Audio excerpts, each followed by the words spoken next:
That's when I have Full problems. house tonight. It takes me at least. I will now call to order the regular city council meeting of April 24th, 2023. Members of the public are invited to attend in-person meetings in council chambers. Public access to the meeting is also available by telephone by using the call-in numbers posted on the meeting agenda. Meetings are broadcast on Channel 8 for Comcast and Xfinity subscribers and on the city's YouTube channel online.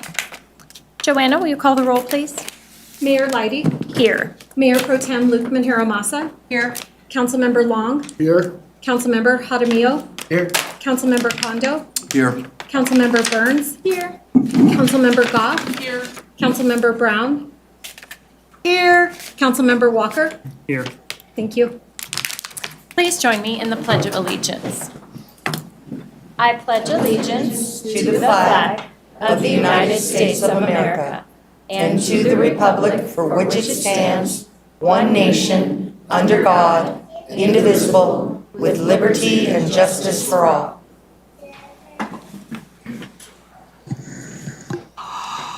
City Manager Guy, are there any responses to resident inquiry? I do have one item for Mayor and Council this evening. I'm going to read the summary that Amanda Peterson, our Director of Parks, Recreation, and Cultural Services provided to me. Goats have arrived at the Oscar Arnold Nature Area. Goats will be seen grazing in the nature area for about the next 2 weeks. While they are there, they will naturally mow approximately 4 to 5 acres of the property, in addition to decreasing fire risk. The use of goats can also support noxious weed management efforts. This is a pilot program and could be expanded in future years. If communities would like to learn more, Goat Bros will be hosting a live goat encounter on Sunday, April 30th from 12 to 4 p.m. This will be an opportunity for community members to interact with baby goats and learn how goats are providing fire and noxious weed mitigation and soil stability. Thanks. Thank you. Are there any additions or deletions to tonight's agenda? No? Okay. So if council would join me down front, we have 4 proclamations tonight.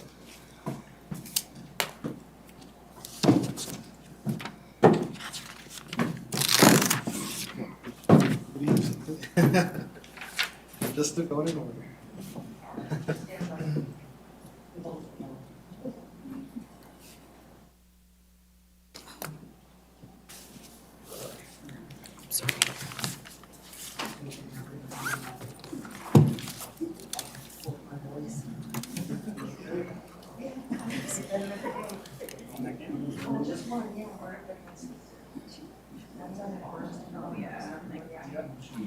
Okay, thank you so much.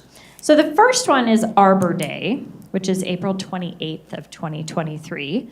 So I'd like to welcome City Arborist Joel Samansky and Park Ranger Karen Keeney to come on up and join us. And stand here. Thank you.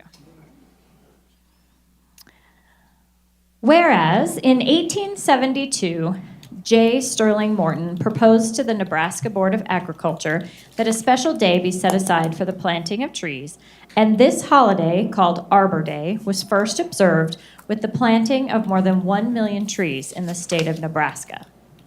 And whereas 2023 is the 151st anniversary of the holiday, and Arbor Day is now observed throughout the nation and the world. And whereas trees can reduce the erosion of our precious topsoil by wind and water, cutting heating and cooling costs, moderating the temperature, cleaning the air, producing life-giving oxygen, and providing habitat for wildlife. And whereas trees are a renewable resource giving us paper, wood for our homes, fuel for our fires, and countless other wood products. And whereas trees in our city increase property values, enhance the economic vitality of business areas, and beautify our community. And whereas trees, wherever they are planted, are a source of joy and spiritual renewal. And whereas the city of North Glen has been awarded the Tree City USA designation by by the National Arbor Day Foundation for the past 32 years and is committed to continuing its tree planting efforts. Now, therefore, I, Meredith Leidy, Mayor of the City of North Glen, Colorado, hereby proclaim April 28th, 2023 as Arbor Day in the City of North Glen and urge all residents to celebrate Arbor Day by supporting efforts to plant, maintain, and protect trees and woodlands to promote the well-being of this and future generations. Dated at North Glen, Colorado, this 24th day of April, 2023. So I'm going to hand the mic over to you two if you want to add anything. Feel free. Thank you, Mayor Leidy. I don't need a microphone. I'll just talk loud enough. I think you can hear me. First of all, I'd like to thank council for their continued support in the efforts of our forestry program and recognizing that, trees provide a lot of benefits for all of us in our community. That being said, Arbor Day we're going to host at a school this year, May 2nd. So we'd like to extend an invitation to council, 10 a.m. at Leroy Elementary. We're going to get our hands dirty and talk about the benefits of trees. Awesome. With the kids, I think 5th grade level. And do you have anything you would like to add? Okay. Yeah, Arbor Day is pretty important for us. It's one of the standards for our Tree City USA Award. And I'd like to announce that we did receive it for 2022, so that's our 33rd year. I have a little plaque.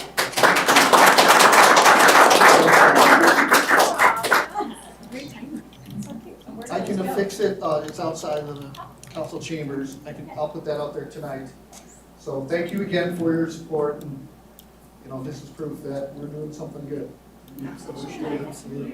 For 33 years.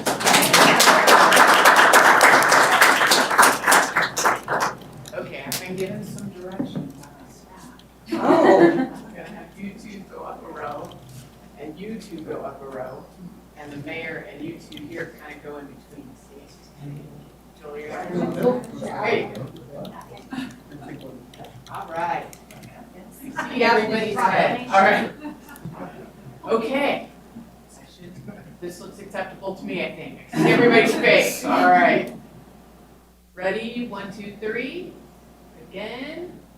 Don't blink. Don't blink. Okay. I wasn't looking. I know, me too.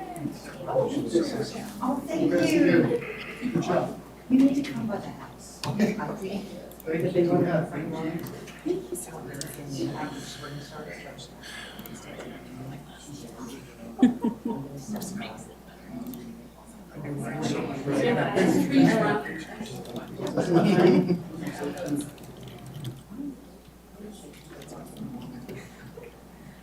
Okay, our next proclamation is for National Small Business Week, April 30th through May 6th. The city's 2022 Small Business of the Year, the Painted Tree, was unable to attend tonight's meeting. But we would like to welcome our new Director of Economic Development, Allison Moding, and she's going to accept that proclamation. Thank you. Okay, I'm just gonna have to do it. It's trying. It's just not working. Here we go. This will be better. I'll look like an old grandma, but it's fine. You look like a school teacher. Yeah.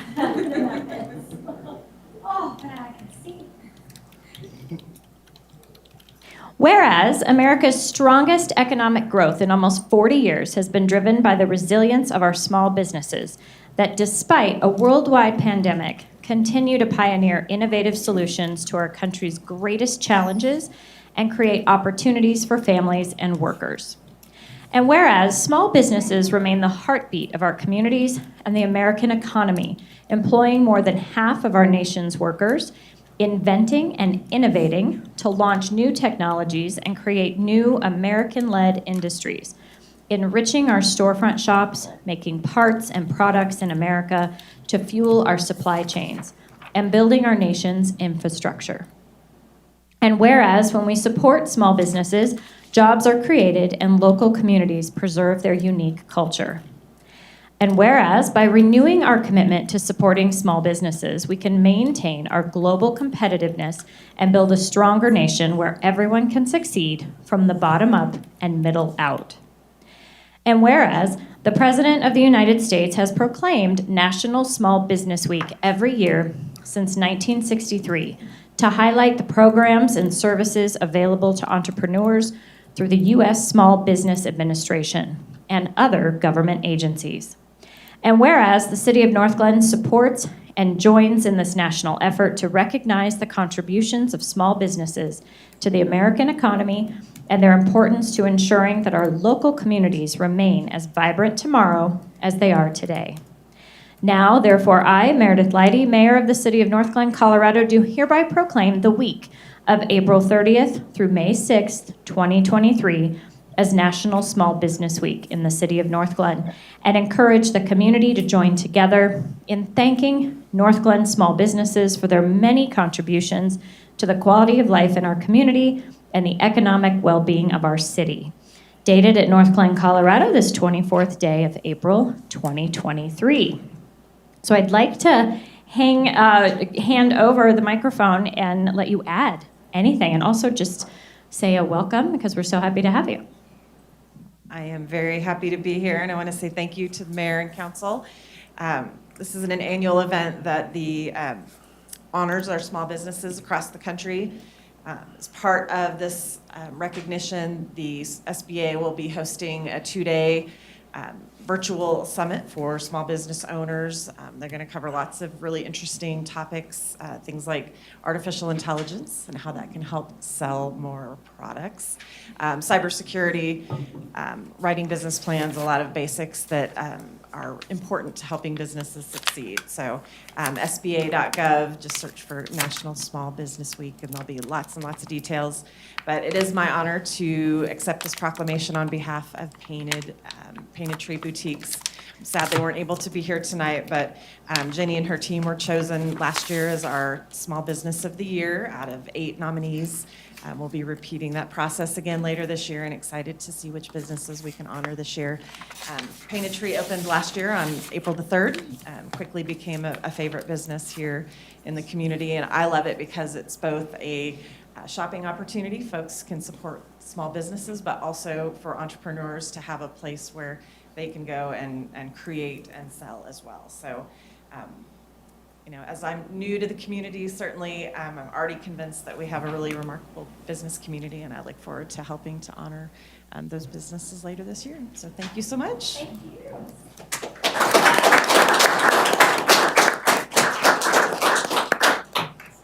Measure. On it. Yay. Up, down, is it? Yeah, wherever. Okay, that's good. Show your proclamation, sweetheart. All right, 1, 2, 3. Tacos. 1, 2, 3. It's Monday, not Taco Tuesday. Yeah, that's why no one responded. Okay, one more. Okay, thanks. Thank you.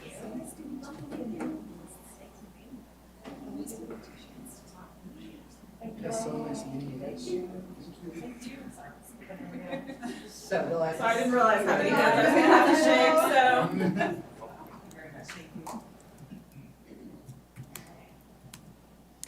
Our next proclamation is for the National Day of Prayer, which is May 4th. The city reached out to all of our faith-based communities to accept tonight's proclamation, and I'd like to invite all of those representatives to come forward.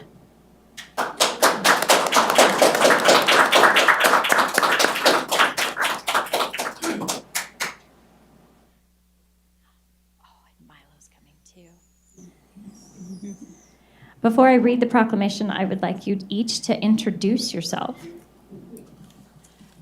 Hi, my name is Zakia. I'm from Mosque on Arma Street, and then I'm here because a son brother, he's not here, he's in Morocco, so I'm just gonna help him because I'm helping with open houses in the mosque. So, should I say to you? No, it's okay. just introduce first. That's Pat. I'm Molly McGuire. I'm from Mosque Ikhlas. Ikhlas. I can't say it right. So, yeah. I'm Rusty Plowman. I'm from the Church of Jesus Christ of Latter-day Saints, which we're right over here on Malley Drive. I'm Mary Mondragon. I'm the outreach director at Immaculate Heart of Mary's Catholic Church, and I'm proud to be here with the rest of the faith-based community as we work with the city to support everyone in our community. Awesome.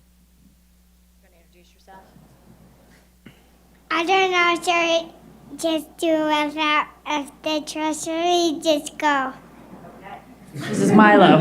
We're so glad he came. Perfect. All right. Whereas in 1952, the United States Congress approved a joint resolution setting aside a day each year for prayer across our nation. And whereas National Day of Prayer is not restricted to any one religion, and a prayer can come in many forms, including thoughtful reflection or meditation to find solace, guidance, and grounding in times of struggle. And whereas prayer is also used to express love, joy, gratitude, and to ask for wisdom and strength in our daily lives. And whereas the National Day of Prayer provides an opportunity to pray for our nation, its people, and its leaders while honoring the commitment to religious liberty. And whereas, as Americans, we celebrate our constitutional right that we can exercise our convictions freely, no matter our faith or beliefs, and practice individual prayer, reflection, and meditation to find sanctuary and reflect on the things that unite us in humanity and service. And whereas we acknowledge the contributions of diverse religious communities and non-religious communities that shape our state's vibrant culture, heritage, and appreciate the role of prayer in our collective pursuit of a bright tomorrow. Now, therefore, I, Meredith Leidy, Mayor of the City of North Glen, Colorado, do hereby proclaim Thursday, May 4th, 2023, as a National Day of Prayer in the City of North Glen, and encourage every resident of this community to give thanks for the freedom that allows us to practice our faith as we choose, and to ask for continued guidance, compassion, and protection for all. Dated at North Glen, Colorado, this 24th day of April, 2023. So is there anyone who wanted to add to that? You certainly can. I would just like to thank all of you for being here this evening and for everything that you do for the community here in the city of North Glen. We have just such a unique opportunity to partner with each of you in various ways, and all of the other faith-based churches also, and just so thankful that we get to work with you throughout the year. So thank you so much. It means so much. Thank you.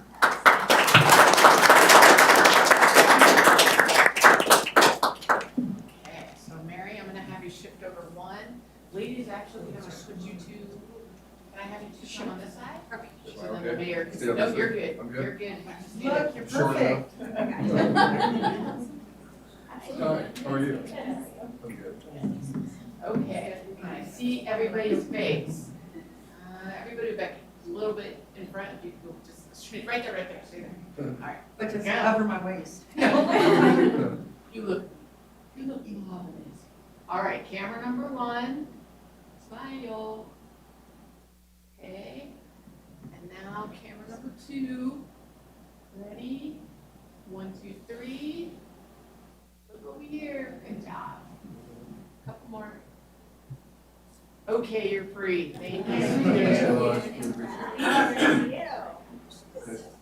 Nice to meet you.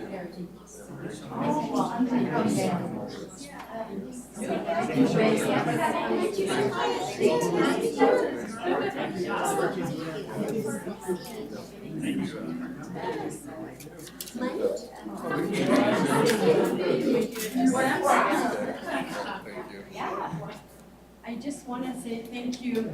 I think my voice is okay. But North Glen police officers, thank you. I appreciate it so much. All the police officers, they help us our mosque a lot. We love it, and then you guys always with us together. We're so happy from you guys, but we are always pray for you guys because you guys have the tough job. God will save all of you guys. That's why I always pray for you guys all the time. And then his son brother will, one day is gonna bring all breakfast for you guys again, or maybe lunch. We're gonna prepare everything together for you guys like last year we did. I guess a couple years ago, 2 years ago we did. And we did, but we appreciate it from all of you guys, whatever you've done for our mosque. We just want to appreciate it, but the son brother's not here, so you will speak that more, but that's all I can do for you guys. Thank you so much. We appreciate it. Thank you for inviting us. Thank you so much.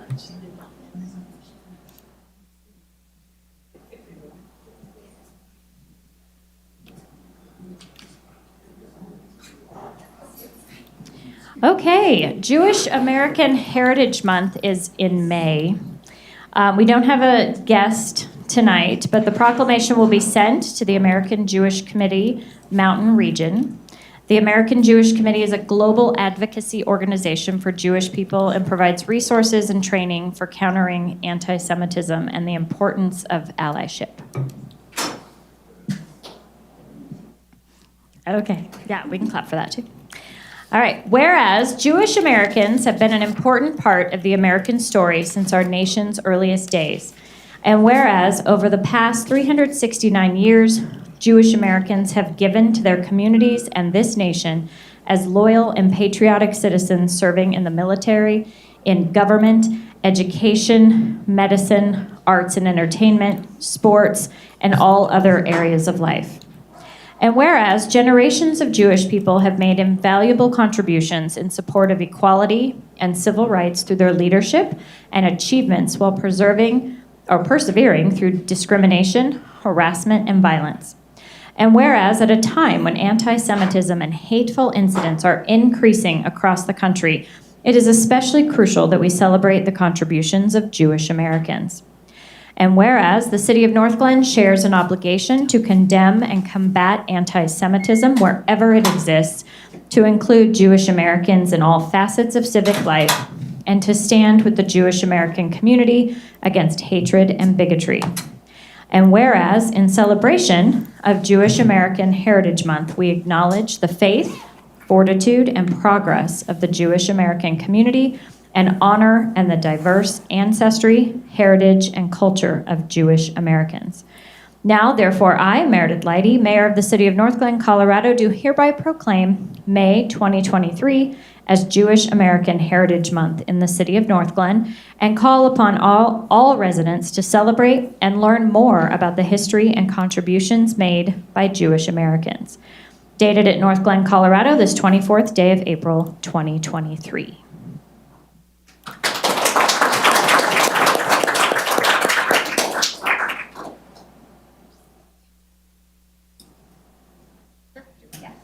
You guys just.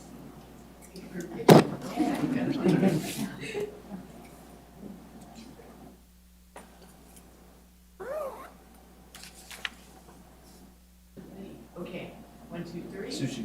1, 2, 3. Okay, we're good. Thank you.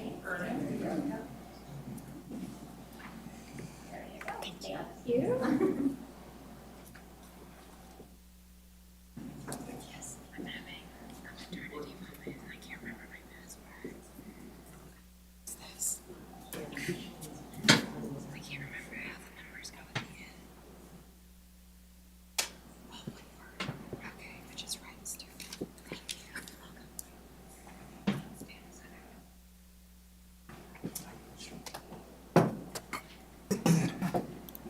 All night.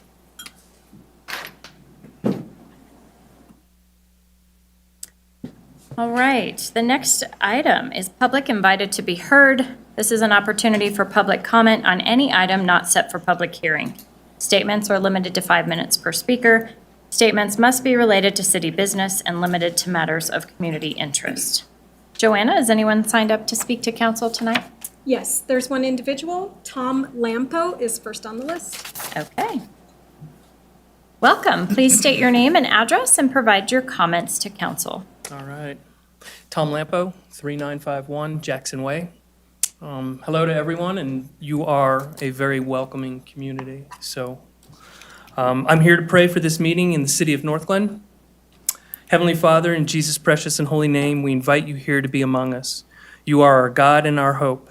Everything is yours. You cause all things to happen for your glory. You are the beginning and the end, the Alpha and the Omega. Nothing is unknown to you, and you set all plans in motion.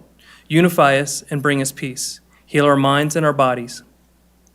We have members of our community that feel alone and without a future.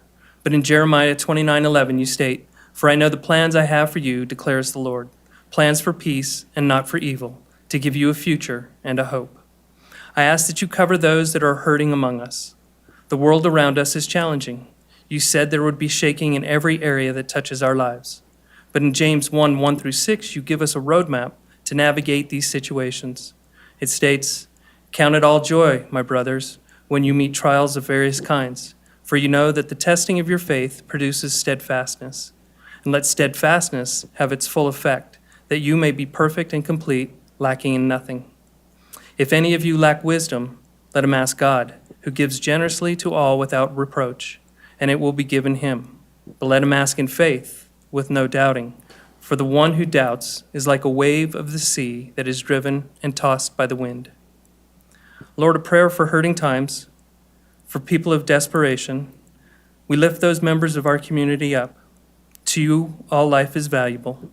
They need to find you. Send your spirit to them. In your precious and holy name I pray. Amen. Amen. Thank you. Thank you. Is there anyone else who has signed up? No, there's not. Is there anyone in the audience who didn't have a chance to sign up but would like to speak to council tonight? Okay. All right, we will move into communications. I will start with Ward 1, Councilmember Byrne. Thank you. Happy Monday, everybody. I was thrilled to join my first two board meetings, Parks and Rec and the Historical Preservation Society.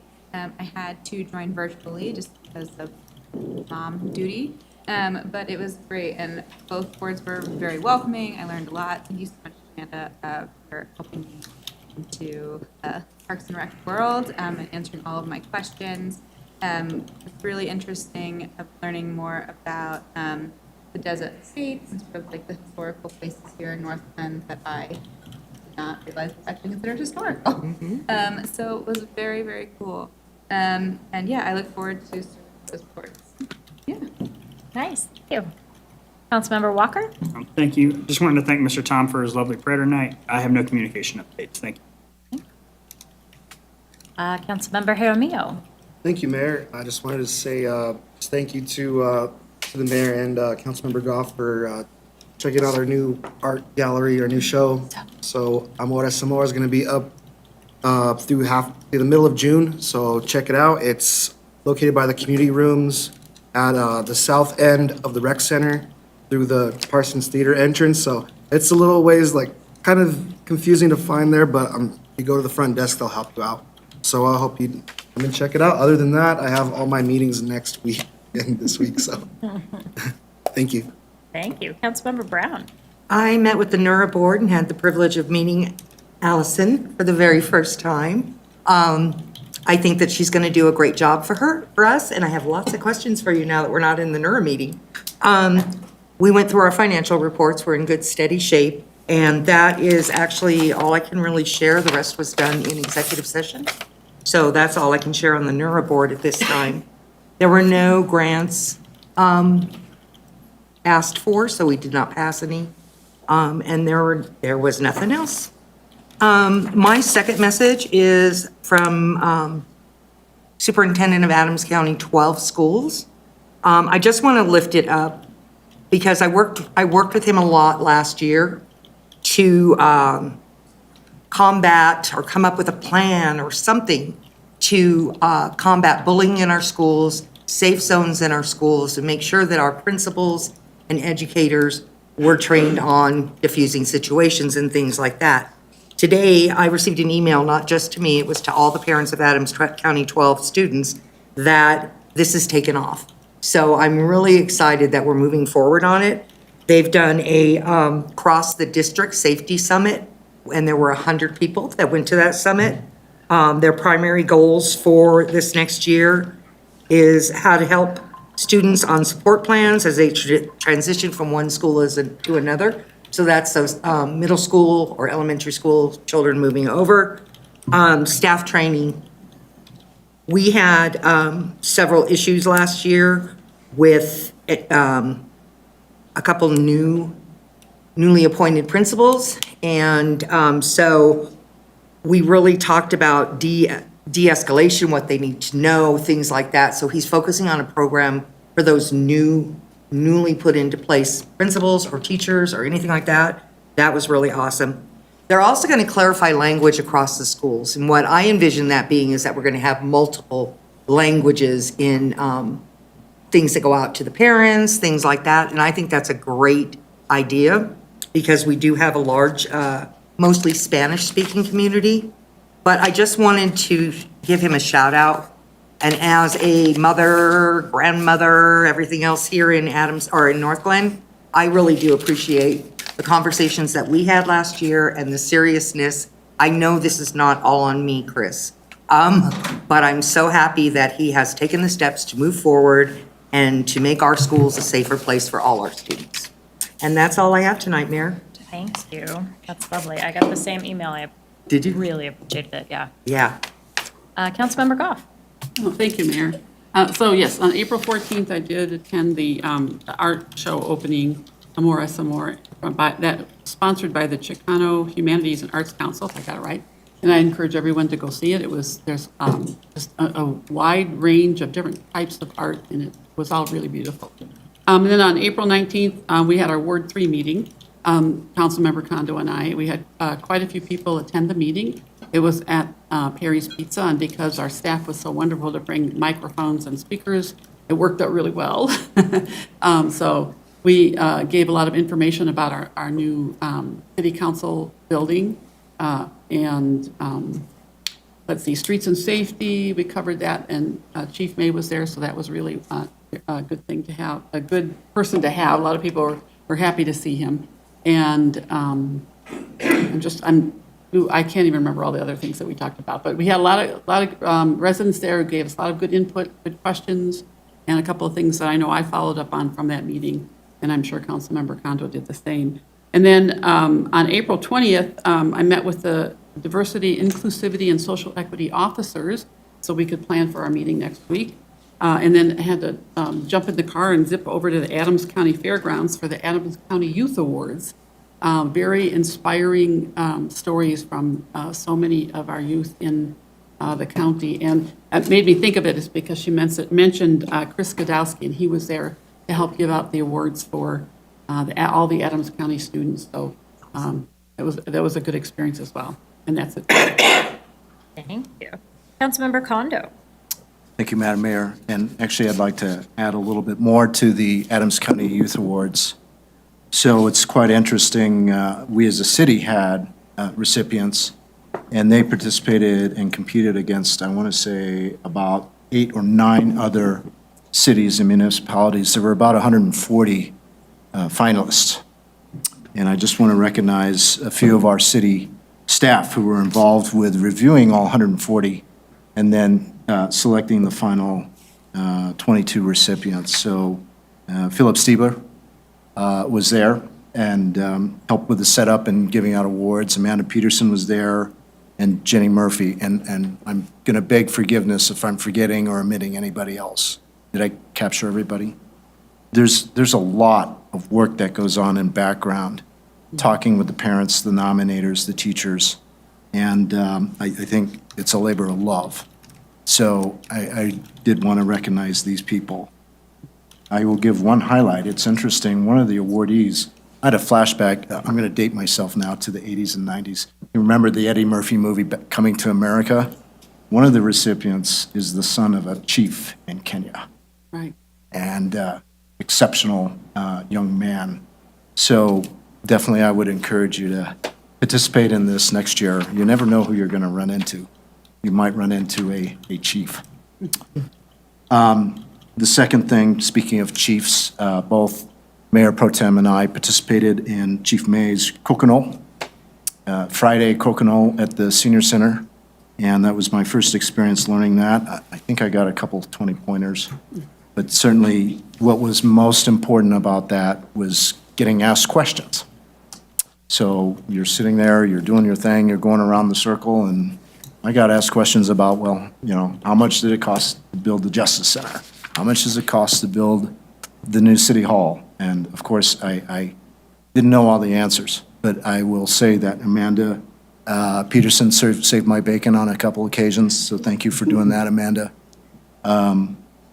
It's a great opportunity to interact with our senior citizens. In fact, last few days ago, I also participated in the Tea and Garden event. I finally realized that we have an arborist on our staff. This is why we are Tree City USA. But these ladies were very nice. There was one gentleman there besides myself. But we had two other folks hand out herbs for their gardens, to get their gardens kick-started, which is very nice. I met with Allison Moting earlier today just for a one-on-one. It was a pleasure meeting you, ma'am. And lastly, on Saturday with my wife, it was her birthday, so I took her for a walk along the Highline Canal.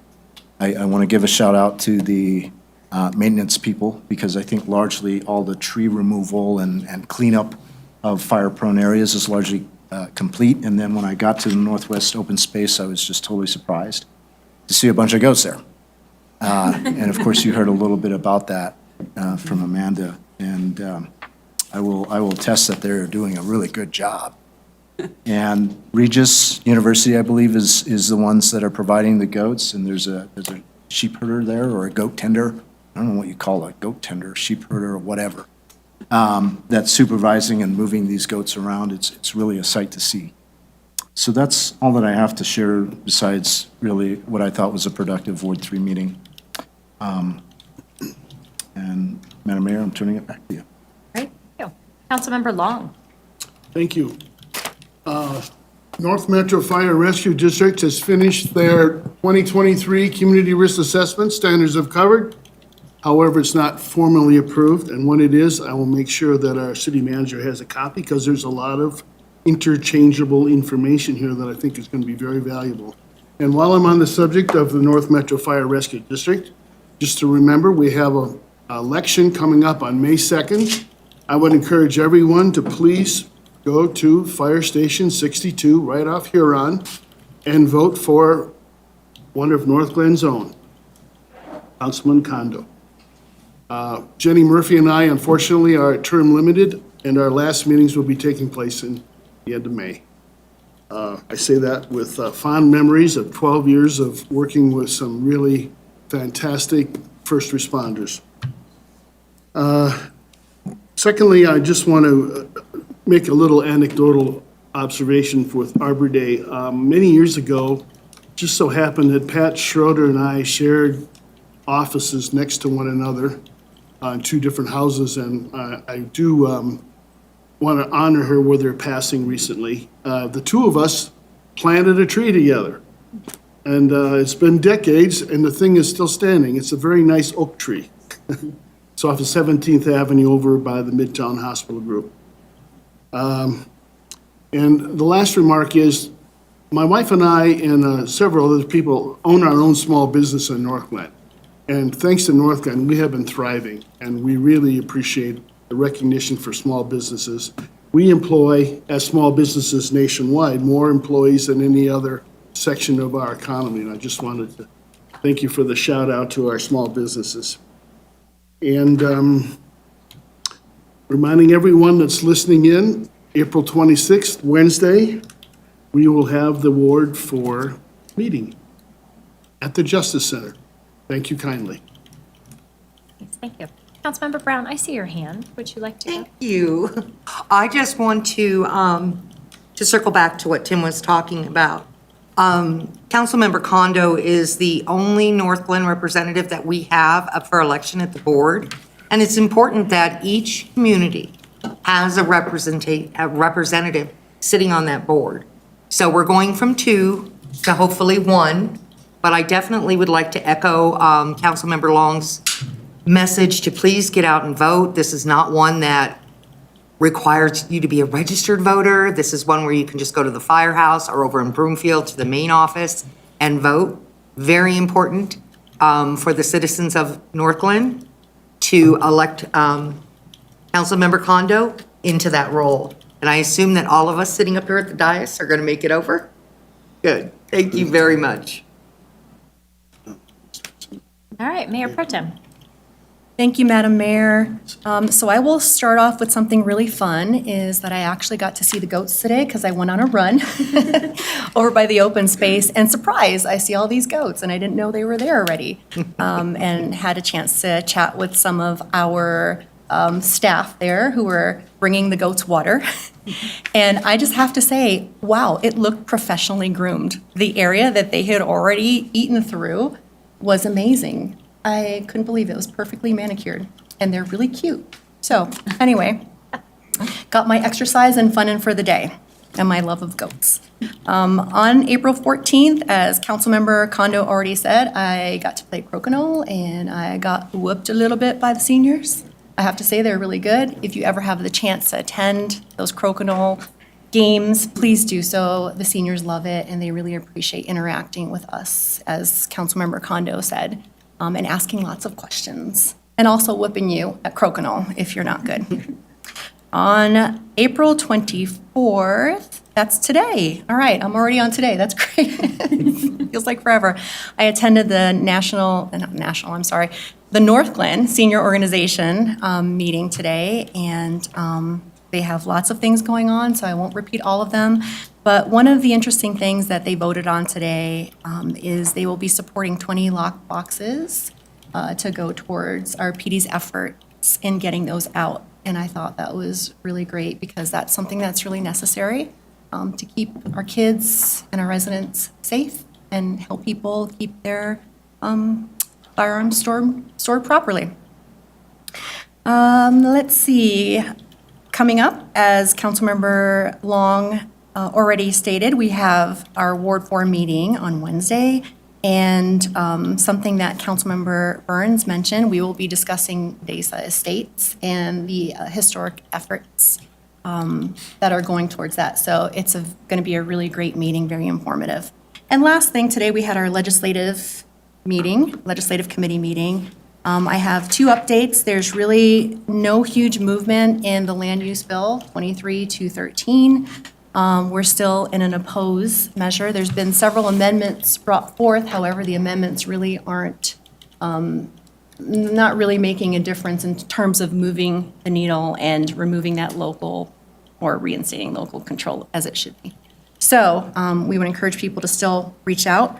One thing to note is that our lobbyists are going to attempt to contact Senator Winter and coordinate a meeting with her so that we can lobby a little bit more strongly. It's been laid over again, so it was supposed to go to appropriations today, but it did not.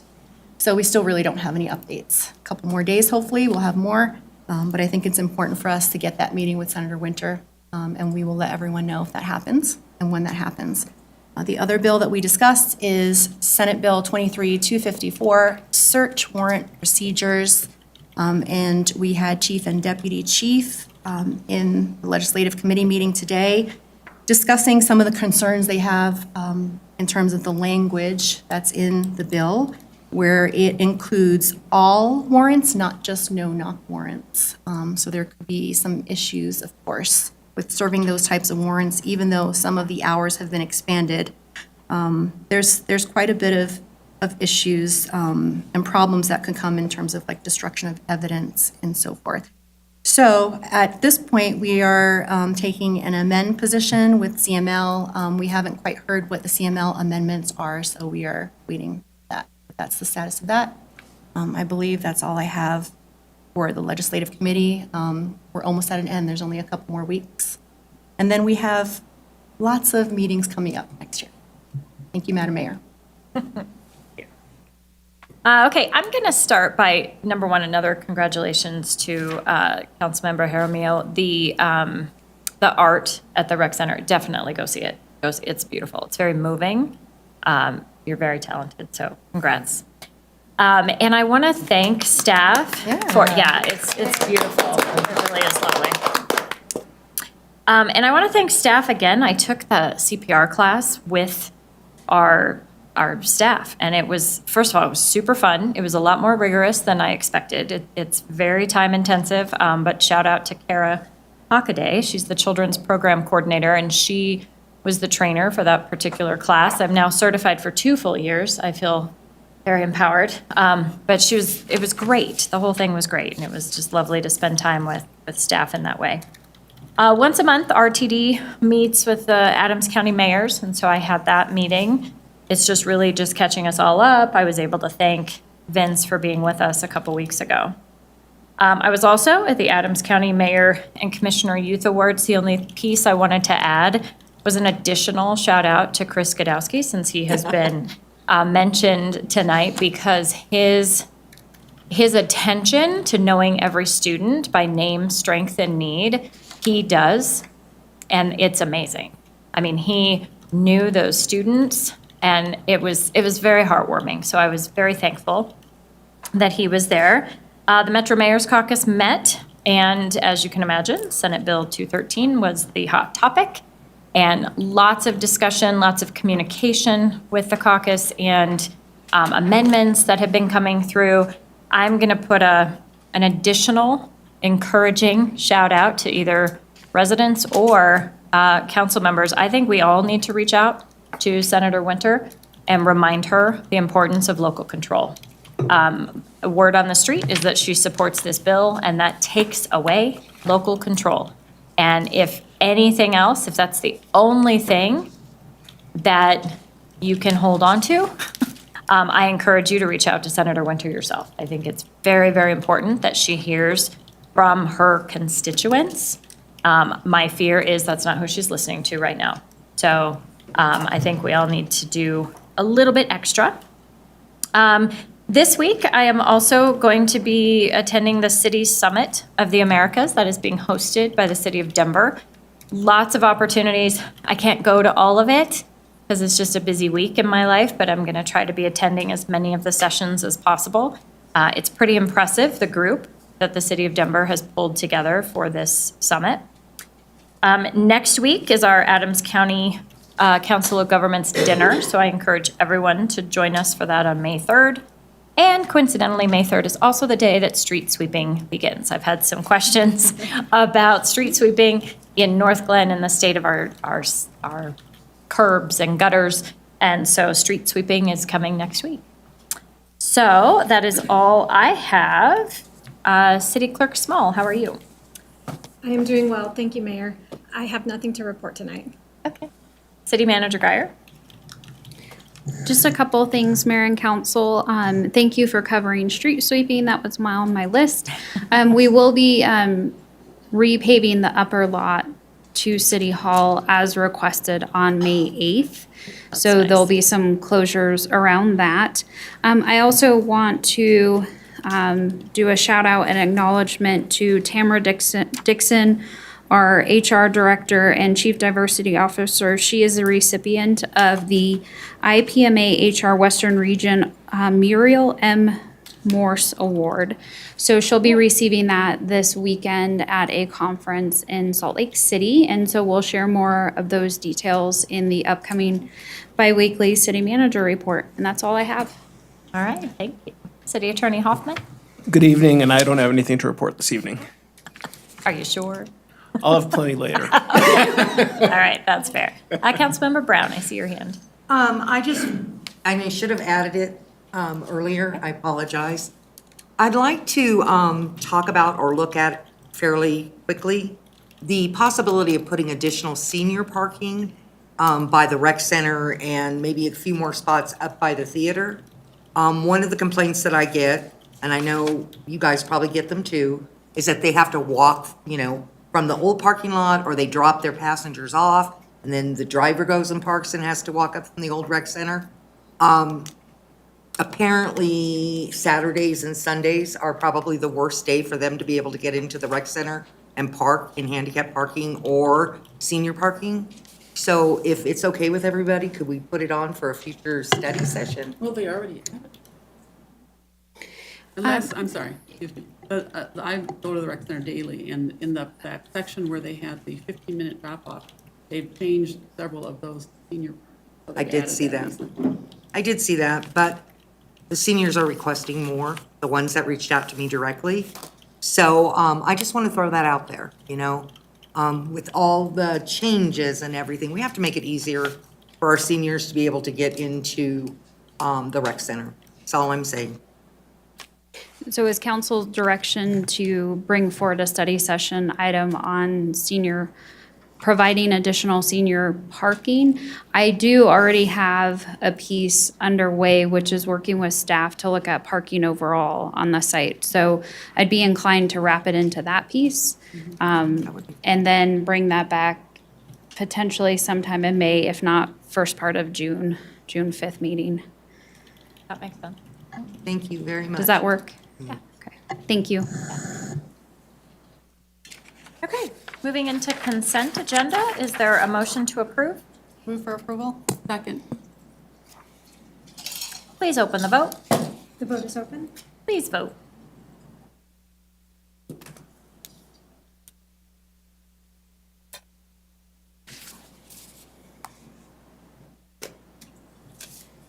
I will close that vote, and the consent agenda passes unanimously.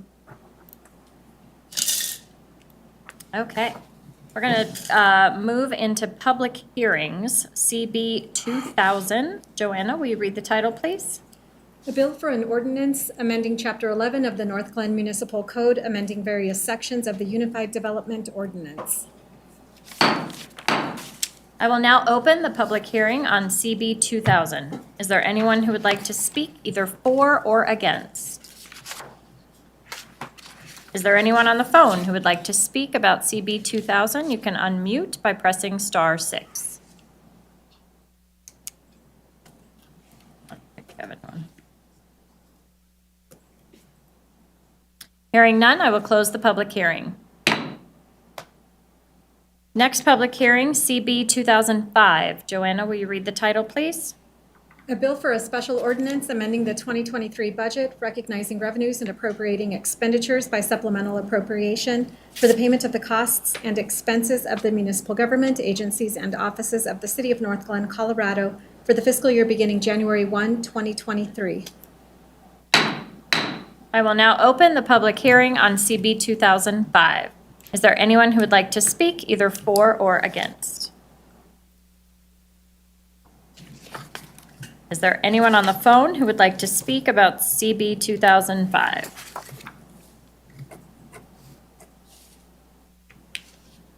Hearing none, I will close the public hearing. Moving into ordinances on second reading, CB 2000, Unified Development Ordinance Amendments. Is there a motion to approve on second reading? Move for approval? Second. Ashley McFarland, our city planner, is here to provide a quick summary.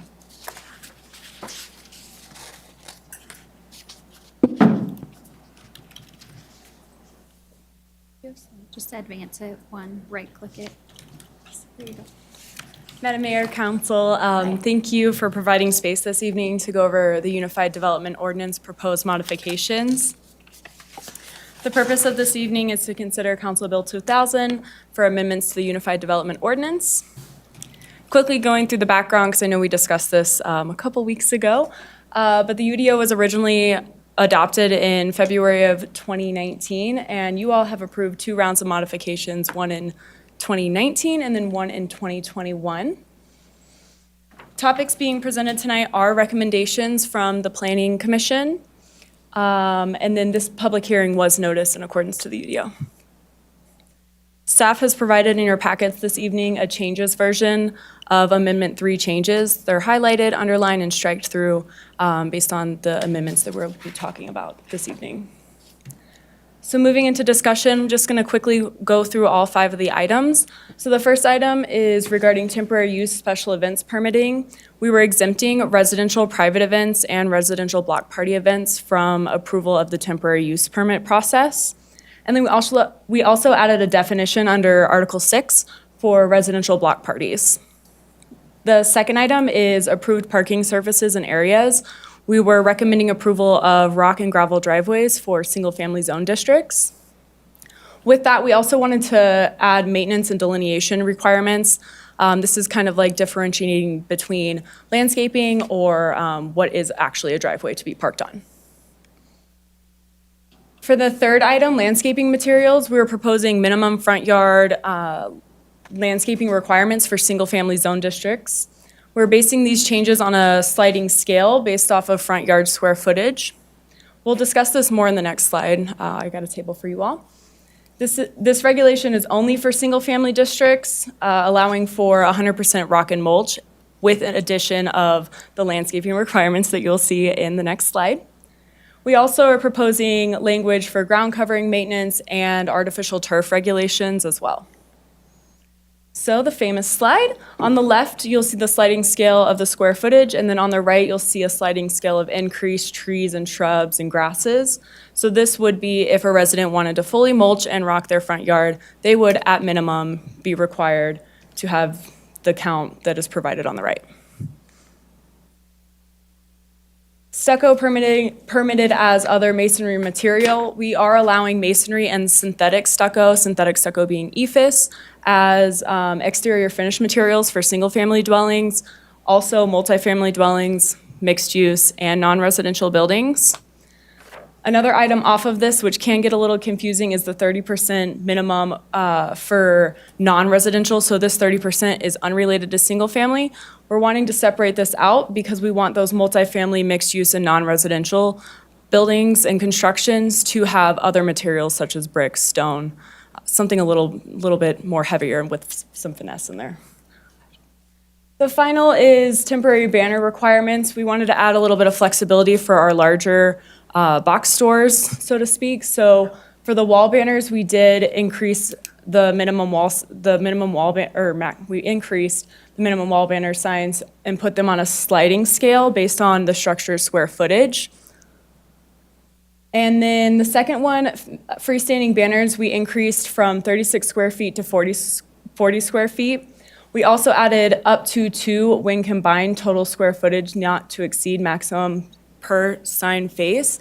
This section is basically saying that you can have 2 freestanding banners, both of them being 20 square feet, or you can just have one 40 square foot banner. So it gives them some flexibility there. The final item, not so much for discussion, but staff realized that we had missed a regulation within the UDO. We were looking to provide administration and procedure language for properties that don't require subdivision, but do require public infrastructure. We did seek this language from the city attorney. Staff recommends to approve Council Bill 2000. Any questions? Councilmember Kondo. Thank you, Madam Mayor. Just a sanity check. So I want to make sure that the square footage for the freestanding banners, I see a lot of them out there. What is typically your standard square footage So off the shelf?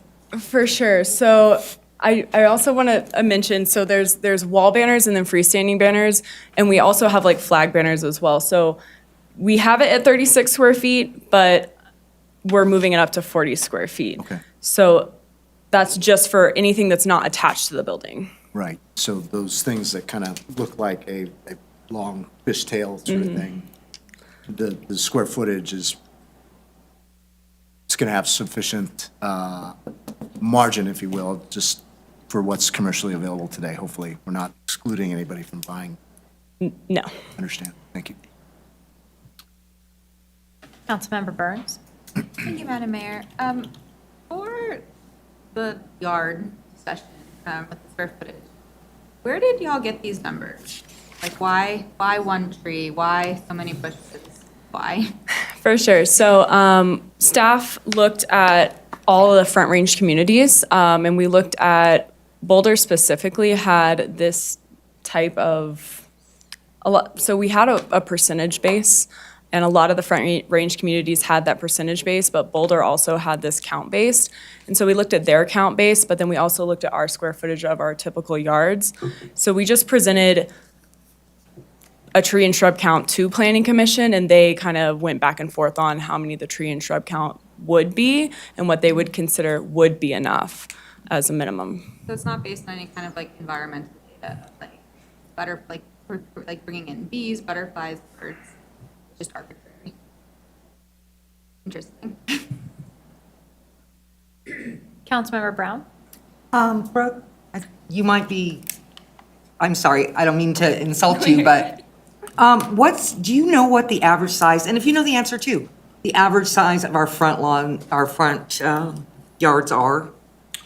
So generally speaking, there's two separate general lot sizes, 7,500 square feet and 12,000 square foot overall lots. There is a few subdivisions that are slightly larger than that.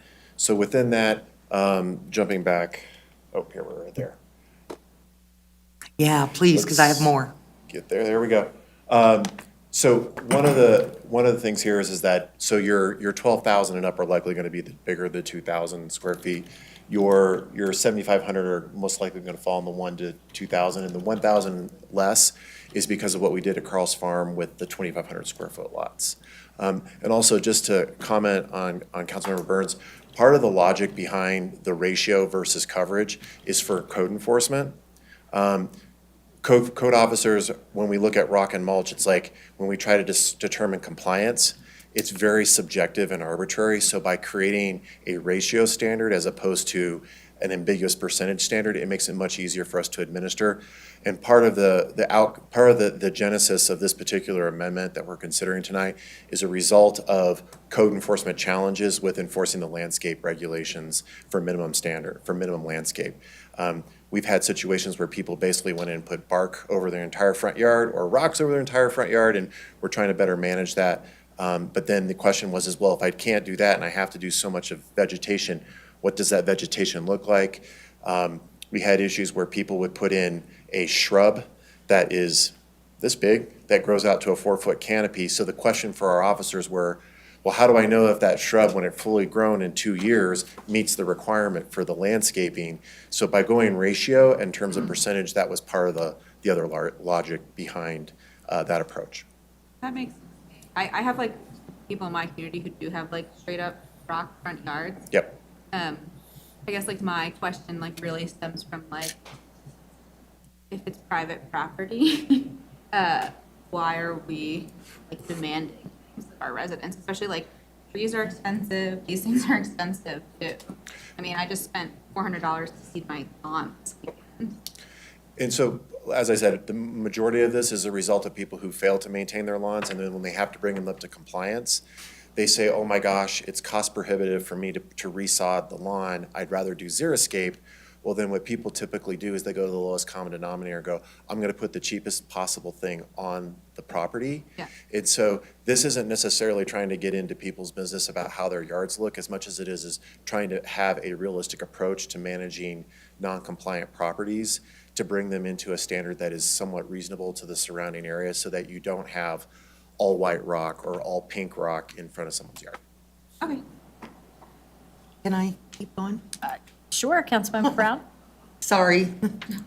So Brooke, my other question is, you're aware of the residents that we have in Ward 2 that, we kind of pushed because we were going into winter and, you're aware of that agreement. So when we talked last, they were able to do the small shrubs in their front yard, right? But we didn't have a requirement for them to have a tree in their front yard. Well, and all of a sudden, I'm sorry, I'm misspeaking, but when we talked to the guy over on Phillips, right? Yeah, Phillips. There were supposed to be 3 or 4 shrubs that would grow into life and be bigger. But now we're gonna go back to him and tell him he needs a tree too? He's not gonna, if he's already bringing his property into compliance, he would not be subject to these provisions. So he's already working with the city? Yes. And that would be our other cases too, Jay, where they're already working with the city? Okay. So keep in mind that the idea here is to create as much flexibility for non-compliant properties. And so, once again, this is kind of what the consensus process has been with the internal staff review, and then what Ashley was referring to with the planning commission. And she can share more on that, but there was a lot of deliberation on this subject in terms of how to be fair and balanced in this approach. I am not in favor of the trees for many of the same reasons that you said. They're very expensive, So that's my only thing is that You know, these people are pulling their grass up, and they're doing it to conserve water, but we're gonna make them put a tree in there. And I understand that trees don't really need a whole lot of water, but they do need to be watered. So my concern is in the future, having to have a tree, because some people don't want a tree. For sure. So I just want to back us up a bit. So how the code is currently written, we do require 50% living material. Right. So to get to that 50% living material is quite a bit. So the finances that go into that. This that we're proposing with the tree and the shrub count is actually less cost prohibitive for our residents. So this option is providing them a more financially sustainable way to get to that rather than pushing them to 50%. Well, 50% was outrageous when we started, talking about water conservation, really pushing water conservation. And especially now where there's concern that our infrastructure isn't going to be able to support all these new houses that we have. It can stay. I'm sure I'm alone on this, but you can have my shrubs or I can plant a tree. But I don't think it should be one or the other. I don't think it should be one of each. Just my opinion. I understand if nobody else feels that way. Totally get it. I would like to also point out within the staff discussion memo from the first, I think it was in March, that the other Front Range communities that we did find compliance for, front yard compliance for, we would be one of the ones that would be requiring the less if we move to this. So we would be not at that 50%, 45% that other communities are requiring. We would again be backing that regulation up versus other communities within the Front Range. I totally understand what you're saying, and I'm really going to work really hard not to offend you, please. I don't care about other communities. Yeah, I care about my residents here in Northland, There are times when that information is really necessary and it's really beneficial. But in this particular case, you know how I feel. I'm not going to drag on to it. I just think that we are still requiring too much. Councilmember Jaramillo? Thank you, Mayor. I received some feedback from one of my neighbors. So they're removing and replacing their lawns in their front yard.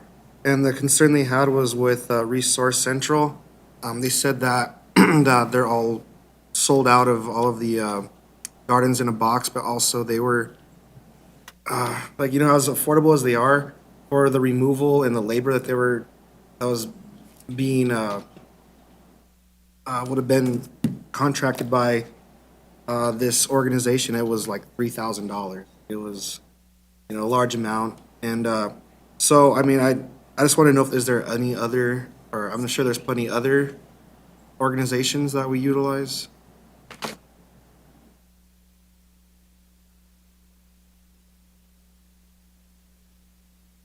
Good evening, Mayor, council members. So I think Resource Central is the only organization, nonprofit like this, that is providing these sorts of services, lawn removal, these affordable lower cost garden kits. They're the only ones I know of, and they're the ones that are working with most municipalities in the Front Range. So I can't say for sure that there's another one, but we can certainly look into that to see if there's someone else that does provide that same kind of service. In regards to the garden in the box kits, we are sold out of the spring garden in the box kits, but there's about 20 to 22 garden in the box kits that will be available for sale in the fall. So your neighbor can pick up that garden in the box at that juncture too, so. Okay, are there any other organizations that will work with for trees? And since we're on Arbor Day month or whatever, everything, I figure. That is actually, I don't know the answer to that question. That would probably be a better question for our arborist, Mr. Szymanski, so. All right, and I understand where Councilmember Brown and Burns are coming from, but I do also understand that once you remove so much of the of the lawns and everything and other vegetation, that it will drive up the temperature of everything that we're, and we're trying to keep everything cooler, and trees are a great way to do that. I understand they're expensive, but I mean, if there's a way that we can try to work with another nonprofit that does similar things, help out, seniors that, are fixed incomes that, something like, I don't know. I mean, I'm just thinking out loud because that's something that was brought up by my neighbors.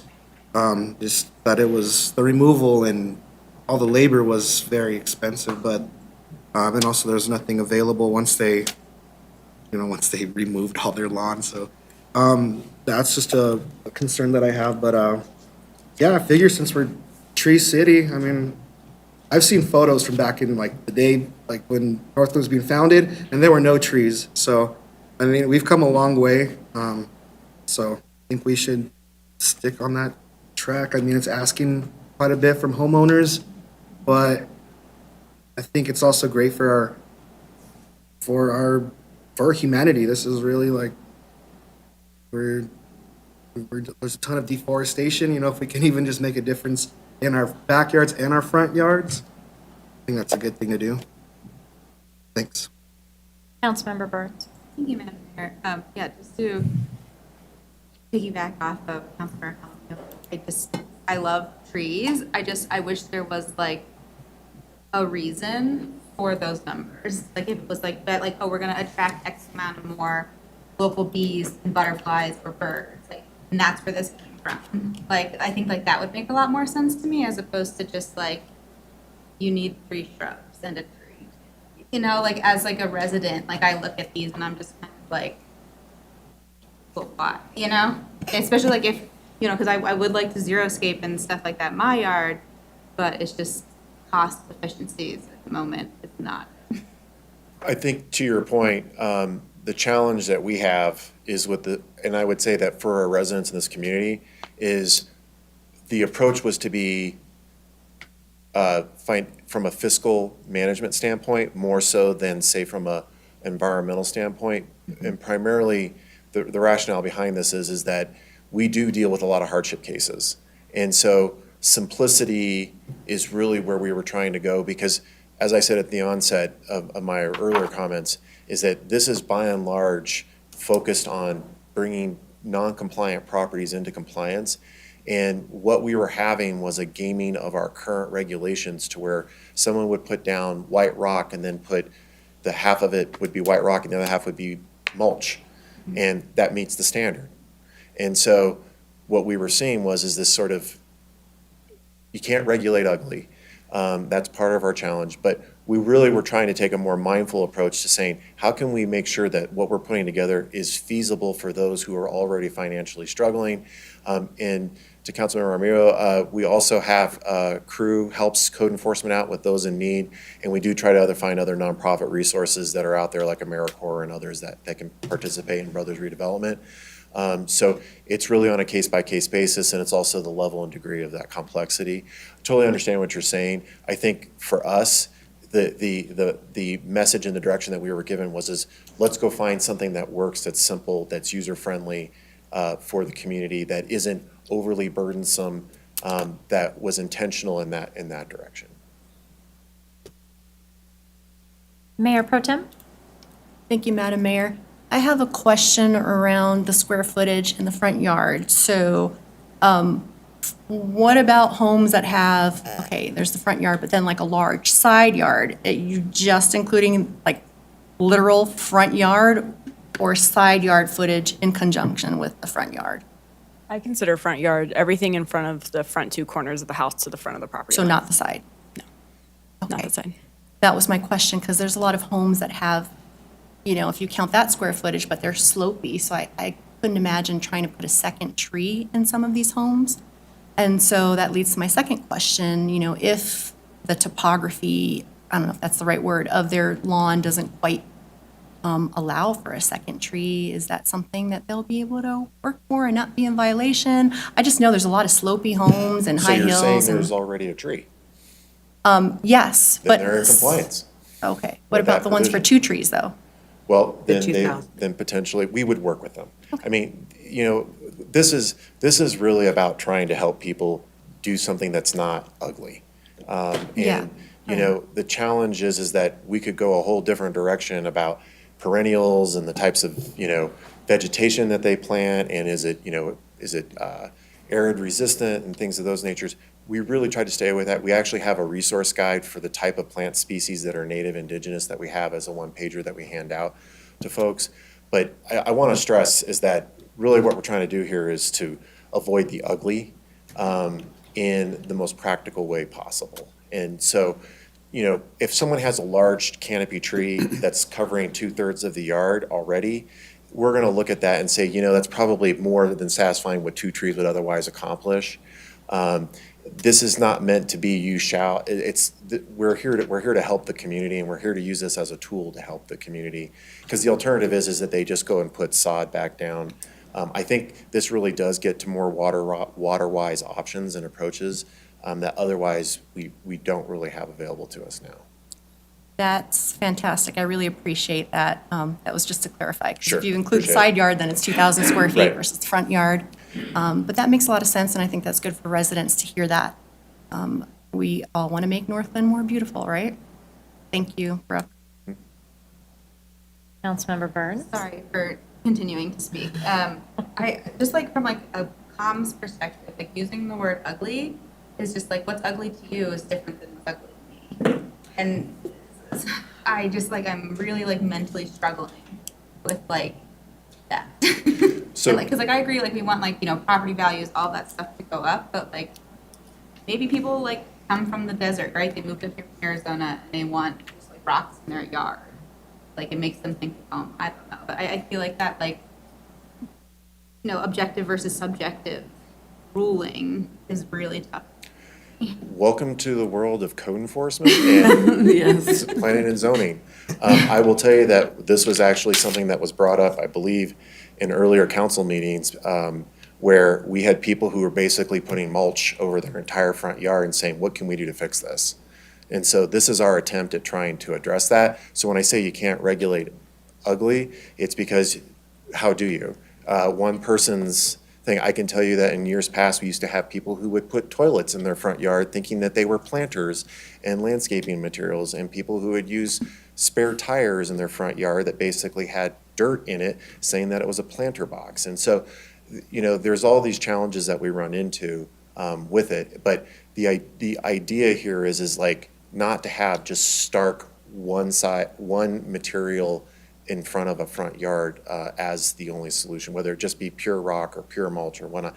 Because quite frankly, those were the real life situations that we were dealing with. And of course, what we get is it looked like crap before, now it looks worse because it's got just rock over everything. And it's well, they brought it into compliance. So we're trying to respond to that concern as well with this approach.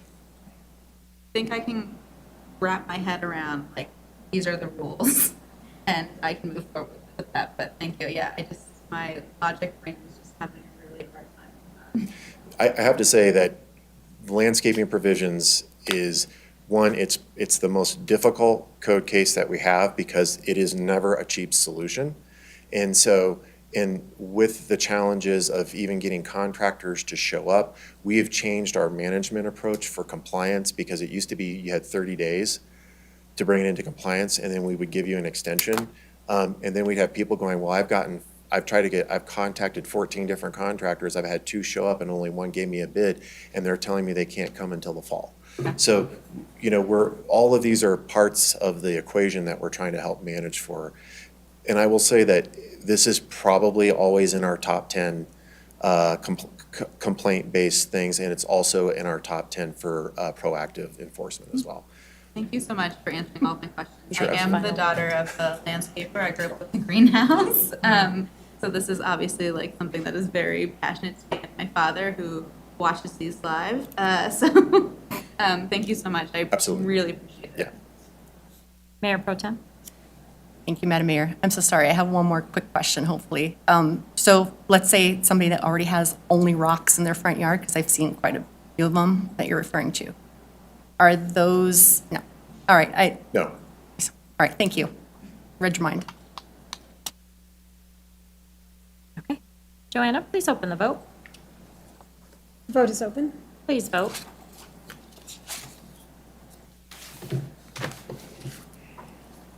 I will close that vote, and CB 2000 passes with one no vote cast by Councilmember Brown. All right, CB 2005, supplemental appropriation and CIP carryover.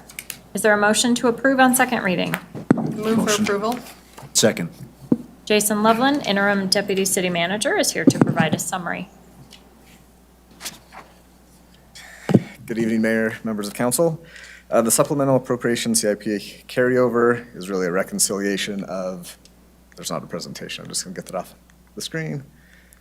A reconciliation of our estimates that we made during the budget process in like July, August timeframe for capital projects that were budgeted or planned for in 2022 that were not final, were completed in 2022, and those projects need to carry forward within the budget of 2023.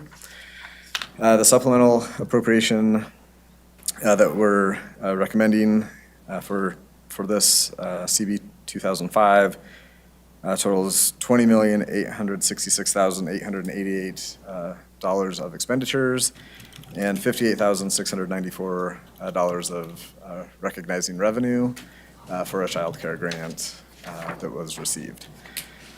So you'll see throughout the memo the details and table that summarize that information, and then pages 5 through 9 of the memo of the attachment of the CIP program.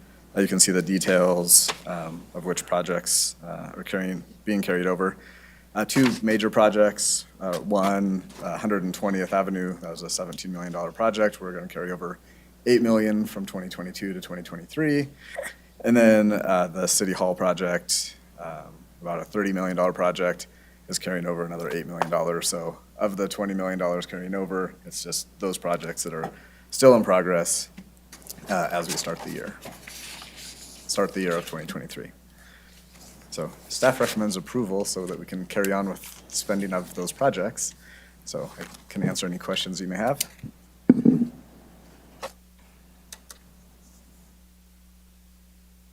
I do not see any question. Please open the vote. Vote is open. Please vote.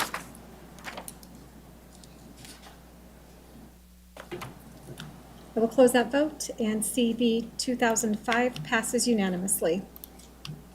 We have ordinances on first reading, one tonight, CB 2006. Joanna, will you read the title, please?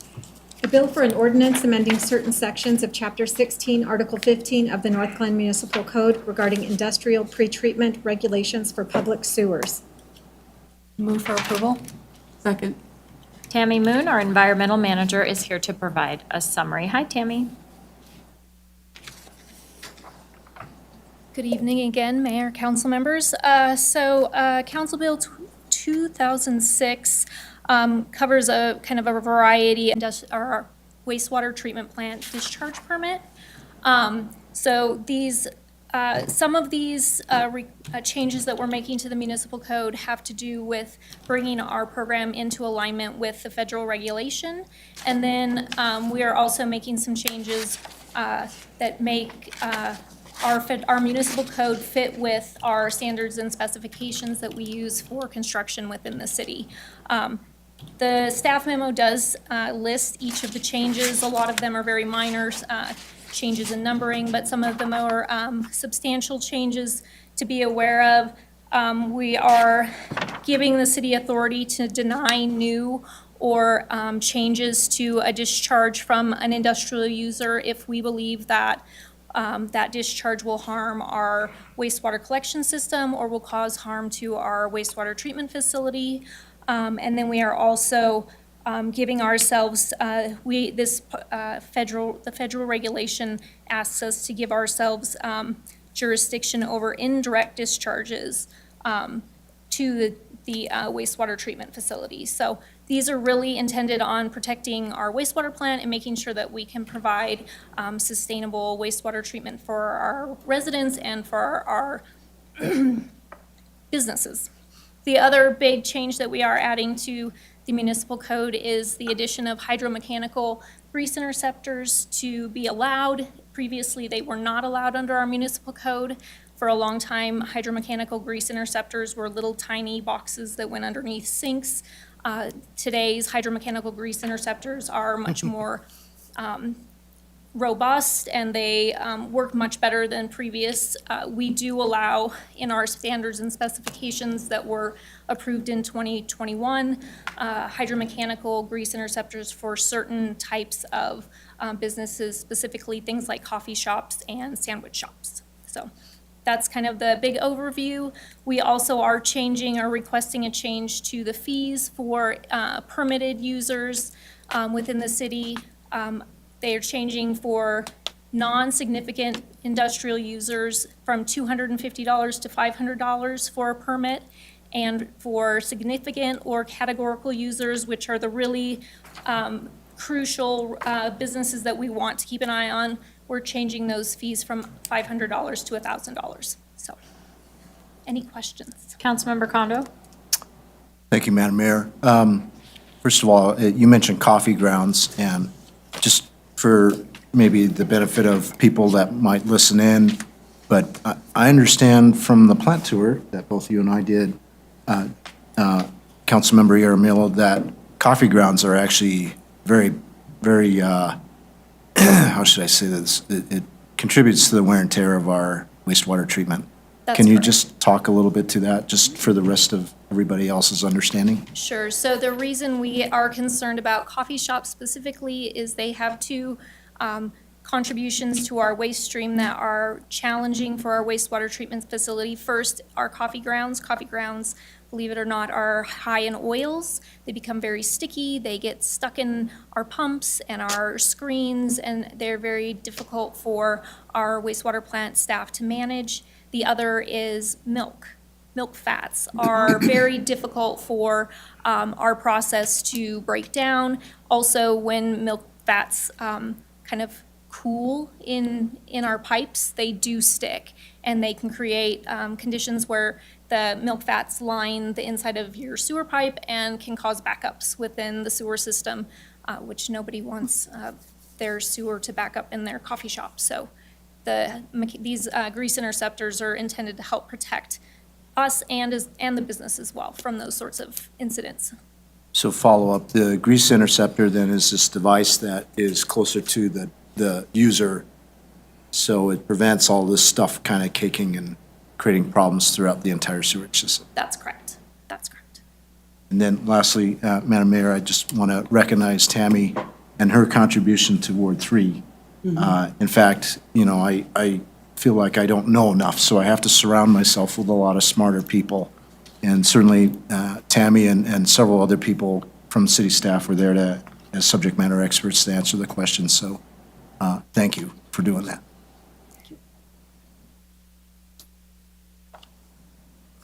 Any other questions for Tammy? Nope. Councilmember Long?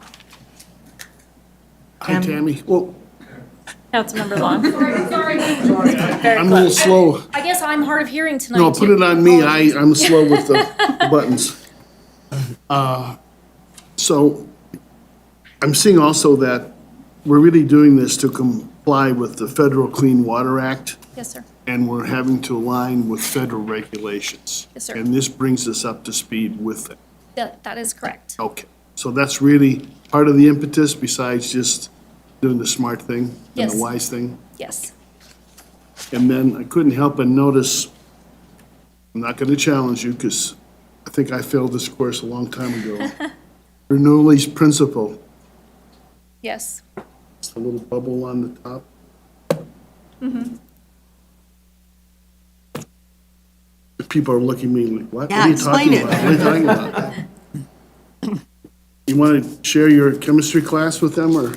Oh, no, please don't make me. I know chemistry, but I'm not the best at Well, explaining I'm my seeing chemistry Bernoulli's class. principle here, and I don't mean to take everybody's time. It's just a curiosity I had. I do remember it, barely. Well, Tim, you're not alone. As a former aerospace engineer, I know Bernoulli's. I think Councilmember Walker knows Bernoulli's principle as an aviator. An increase in pressure, or increase in flow means a decrease in pressure. Thank you. Biology is my thing, chemistry. Well, we've got subject matter experts, fortunately, so. There you go. Thank you. Yes. Thank you. Thank you. Please open the vote. The vote is open. Please vote.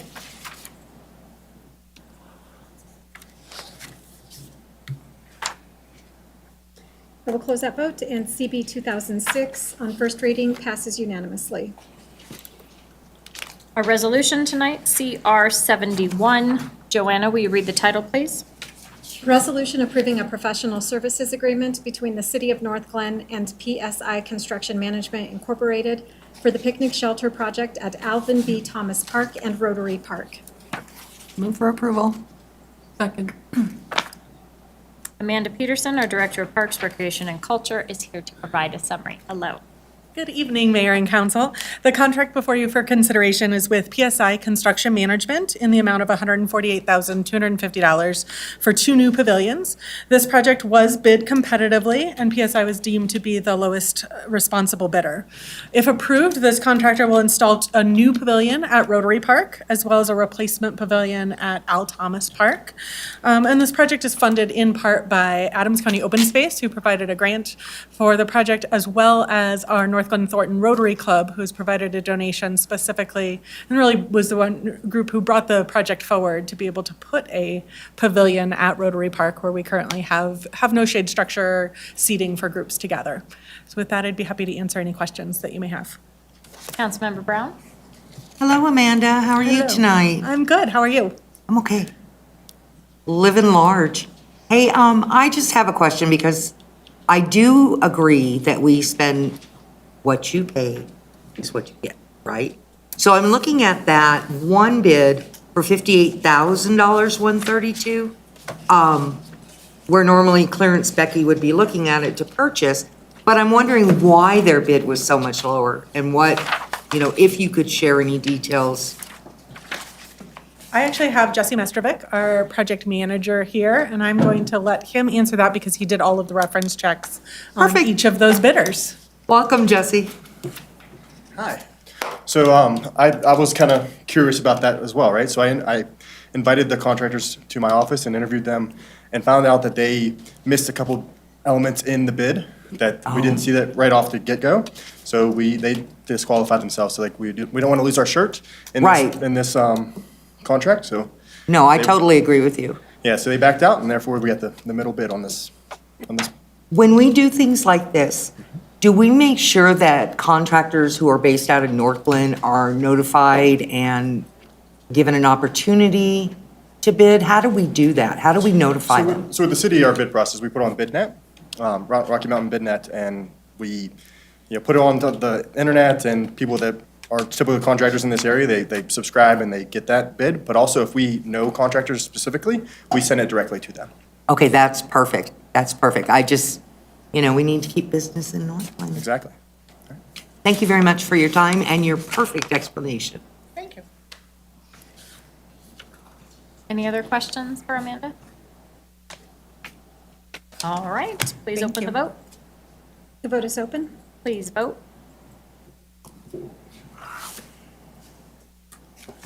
I will close that vote, and CR 71 passes unanimously. Okay, our discussion item tonight, Parks, Recreation, and Culture 2022 Year in Review and Annual Report. Amanda Peterson is here to present. Good evening again, and I'm actually going to bring several others up with me as well tonight.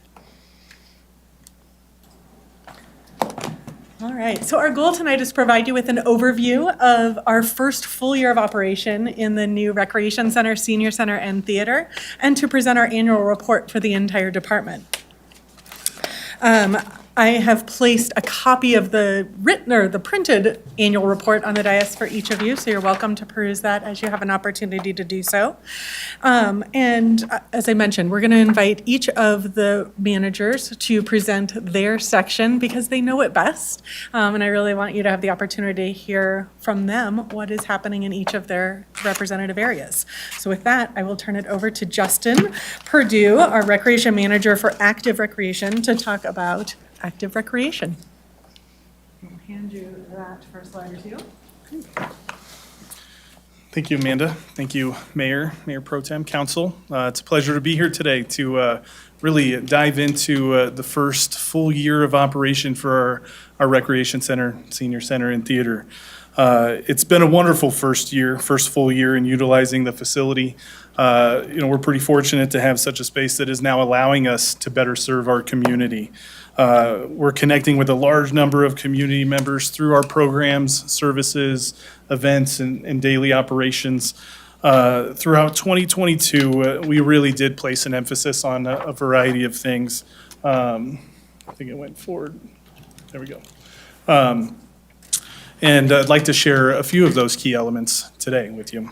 First, we really strive for enhancing and expanding our already diverse and inclusive programming while maintaining a high level of service and overall quality. Number two, really striving to increase the value someone receives when utilizing the facility, whether that be through their membership, paying a daily admission rate, or another means. And then thirdly, increasing the engagement that we have with the community, as well as increasing their awareness of what we have available to them. And to expand, both informal and formal programs were added and expanded throughout the year. Examples include drop-in basketball and pickleball hours being added, additional fitness classes of varying formats also being added, weekday evening swim lesson options for the youth being sprinkled in, pun intended. Youth and teen programs is certainly a focus area, and trying to add those in and really reach that demographic. There are plenty more examples. Those are a few. We really also did our very best to enhance the level of service we were providing in all operational areas, from registrations to our room booking processes, what emergency response protocols look like, and even how we solicit feedback from the community and facility users by more actively encouraging them to provide the feedback through surveys or comment cards or other informal means. We also focused a little bit more on marketing and promotion. In 2022, we hired a full-time marketing assistant who really is taking a lead role on a variety of things, including our seasonal activity guide. She also manages 2 social media pages, which were both launched in 2022 on Facebook and Instagram. And she even designed the annual report that you're viewing today. And she's got plenty more of other responsibilities on her plate, but we're happy to have her. Her name is Rachel Sicardi, again, marketing assistant. But all of these efforts were instrumental in us having a successful year in 2022. Moving on to that next slide, really want to point out how we're seeing increased facility utilization in a few different ways. Throughout the annual report, you'll see infographics much like this, kind of pop out sections on a few different pages or even almost a full page in some cases. Captures participation and revenue. And here is one of them. It's an infographic specific to that facility utilization, capturing visits, membership, and rentals primarily. So as the numbers demonstrate, more and more people are joining as members. But something else of note is really the average per person visitation is increasing at the same time. So this is something we absolutely love seeing because it means people are enjoying their time in the facility and returning and utilizing it at a greater rate. They're more than likely returning and also telling others about the facility and what we have to offer because of their positive experiences. You can also see through the rental figures, word is getting out that the facility is a wonderful space to utilize for a variety of events, whether that be a wedding celebration, a birthday party, anniversaries, family get-togethers, business meetings, and the like. And I can attest to you, and my staff can attest to you, that inquiries are constant, and it's certainly resulting in increased utilization. 2022, as you can see also by the numbers, utilization, as I mentioned before, is increasing along with revenue. But it also indicates that we're providing programs and services that the community really wants and needs. The feedback that I mentioned before also confirms just that. it also can provide us with an opportunity to reflect on what we're doing, how we're doing, and even make it an even greater space for the community and serve them better and better as we move forward. As you know, I'm sure you've seen it if you've been in the facility evenings and weekends, it can be extremely busy at times. But we know that we have the capacity to grow, and we're eager to see how utilization stays on an upward trajectory. So, as I said before, it's been a wonderful year in recreation, and we're excited to keep moving forward. With that, I'm going to pass it back over to Amanda. Right. Michael Stricker, our recreation manager for culture and community, would have loved to have been here tonight. Unfortunately, he had a scheduling conflict and was not able to. However, many of you heard from him several weeks ago when he came and presented the Northglenn Arts and Humanities Foundation annual report and the request for the release of per capita dollars. So I'll just share a few highlights from theater and culture tonight.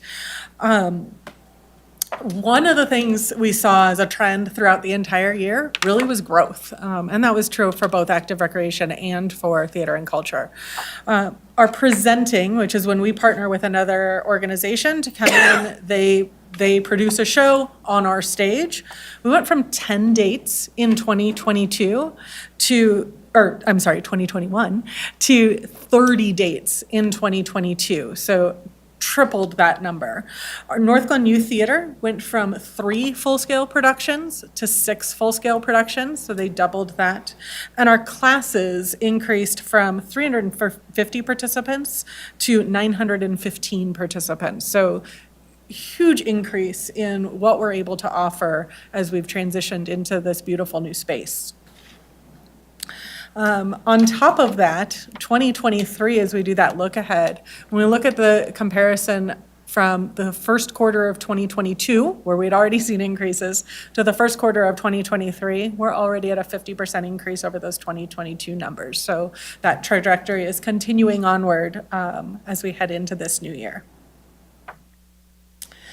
Some of our outdoor performance programs, we have our summer concert series and our summer movie series. That summer concert series is a very long-standing tradition here in Northglenn. They started in 1989 and have continued every summer since. They've changed a little bit over the years, but have stayed very consistent. The movie series started in 2014 and has continued on. 2022 attendance struggled a bit. We had some conflicts with some other offerings that were available outside of the city, as well as some weather, which is really tough to manage with those outdoor events, right? So we're making some adjustments, continue to make adjustments for 2023, trying to bring in some, this year the theme will be cover bands, which usually has a really great draw. So trying to be that program people really are looking for and want to spend their summer evenings with us.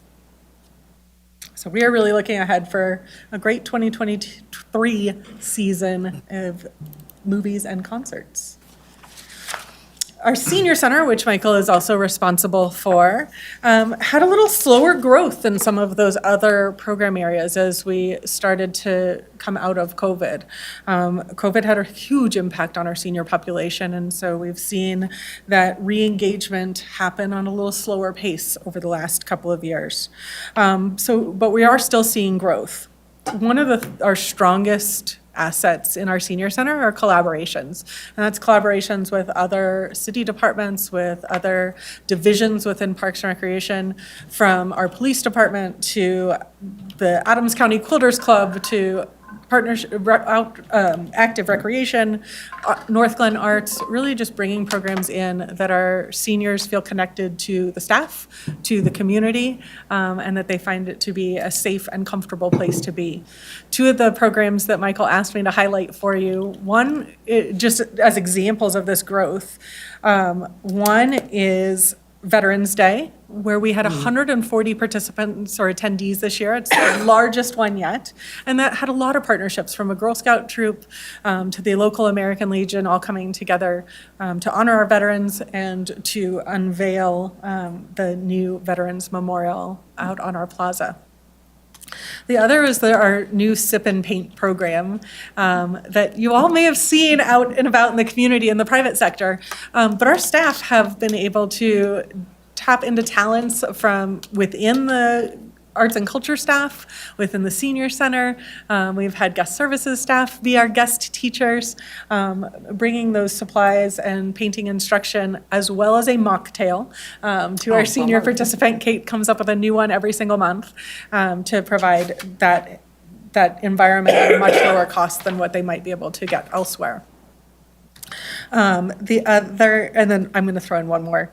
Michael didn't give me this one, but I know so many of you have mentioned it. We've started gaming with the chief with Crokinole, and they have brought the Crokinole table out at a couple of senior luncheons, and then the tournament that occurred this last week. But really fun to see our seniors engaging with some of their peers that they may not have otherwise engaged with, as well as with elected or appointed officials and our police chiefs. So that's been a really fun one. And now I will turn it over to Rob, who will talk about park maintenance. I'll hand that to you. You are welcome. I don't think I have to even do that. Well, you might not. But Good evening, Council and Mayor Leidy. Good to see all of you again. Excuse me. So to start off with, I just want to let you know, we planted about 80-plus trees this last year, all throughout the city. We also have a nursery up at the wastewater plant that we are planting seedlings and trying to grow those so that we can replace several of our own trees in the future. I think there's about 40 trees planted up there right now. They're still pretty young, so they're still a little young for transplanting. One of the things that we did last year that was really good was we got some new equipment that allowed us to really save on a lot of labor hours. We have a GPS operated painter that does all of the park or all of the Northwest open space, and it saves us probably about 75% of the manpower or the power that or labor hours that we were using before, and that has been fantastic. The other two pieces of equipment that we received are ride-on spreader, seeder, and a sprayer, and that allows one person to do what two people used to have to do with one piece of equipment versus the two where we were pulling a piece of equipment. Those have become very valuable. We're going to really see some help this year as we start doing those right-of-ways in some of the areas that were very difficult to maneuver around with two pieces of equipment because they can ride on them. If you see those guys on the mowers and stuff, they can maneuver very quickly around everything. So that's been fantastic. We purchased for the park rangers, we purchased 2 e-bikes this year, which are very nice. They plug them in out at M&O, and they can ride pretty quickly through all the parks, so we're getting to cover a lot more area in a faster time. During this last year, we had over 5,375 encounters with the park rangers. I think most of those were pleasant. I think some might not have been, but I think most of them were positive, where our rangers will give good information for people how to maneuver through the parks, what's available in the city, where the trails go, those type of things. The other thing we did up at EB Range last year, we put the beacons in to maintain some of the goose population up there, and that has reduced the number of times we have to sweep the park pathways up there by about 65 to 70%. So geese are lovely to have, but they do make a big mess, and I think people really appreciate that there's not quite as much of that mess around anymore because of these beacons. And they're very safe for the birds. They just can't sleep because the beacon flashes a light and it sends them on somewhere else so that they'll be able to sleep, but they won't sleep there, so it keeps them moving to go somewhere else. We've had really good, successful collaboration this past year with the crew department and working with our people experiencing homelessness and cleaning up the camps. That's been going pretty well. I wish there weren't as many as there were, but that's working pretty well. We work with Jessica Hulse and her team quite a bit, helping them do that. Sometimes we clean them up ourselves if there's no biological danger or needles or anything like that, but most of the time we just contract out with our contractor and have them come in because they're trained in doing that and they take the proper precautions. As I think Councilman Kondo mentioned tonight, we are complete with the fire mitigation that we did last year. Thanks to council that supported us with $250,000 to take care of that. We were able to do the Niver Canal area over just east of the Northwest open space. We've cleaned all that out. Some people weren't happy about it because they lost some of their privacy, but it truly needed to be done. There was a lot of dead bushes, branches, trees. Some of the trees were dead and were probably a hazard if they got too much wind anyway and could fall over.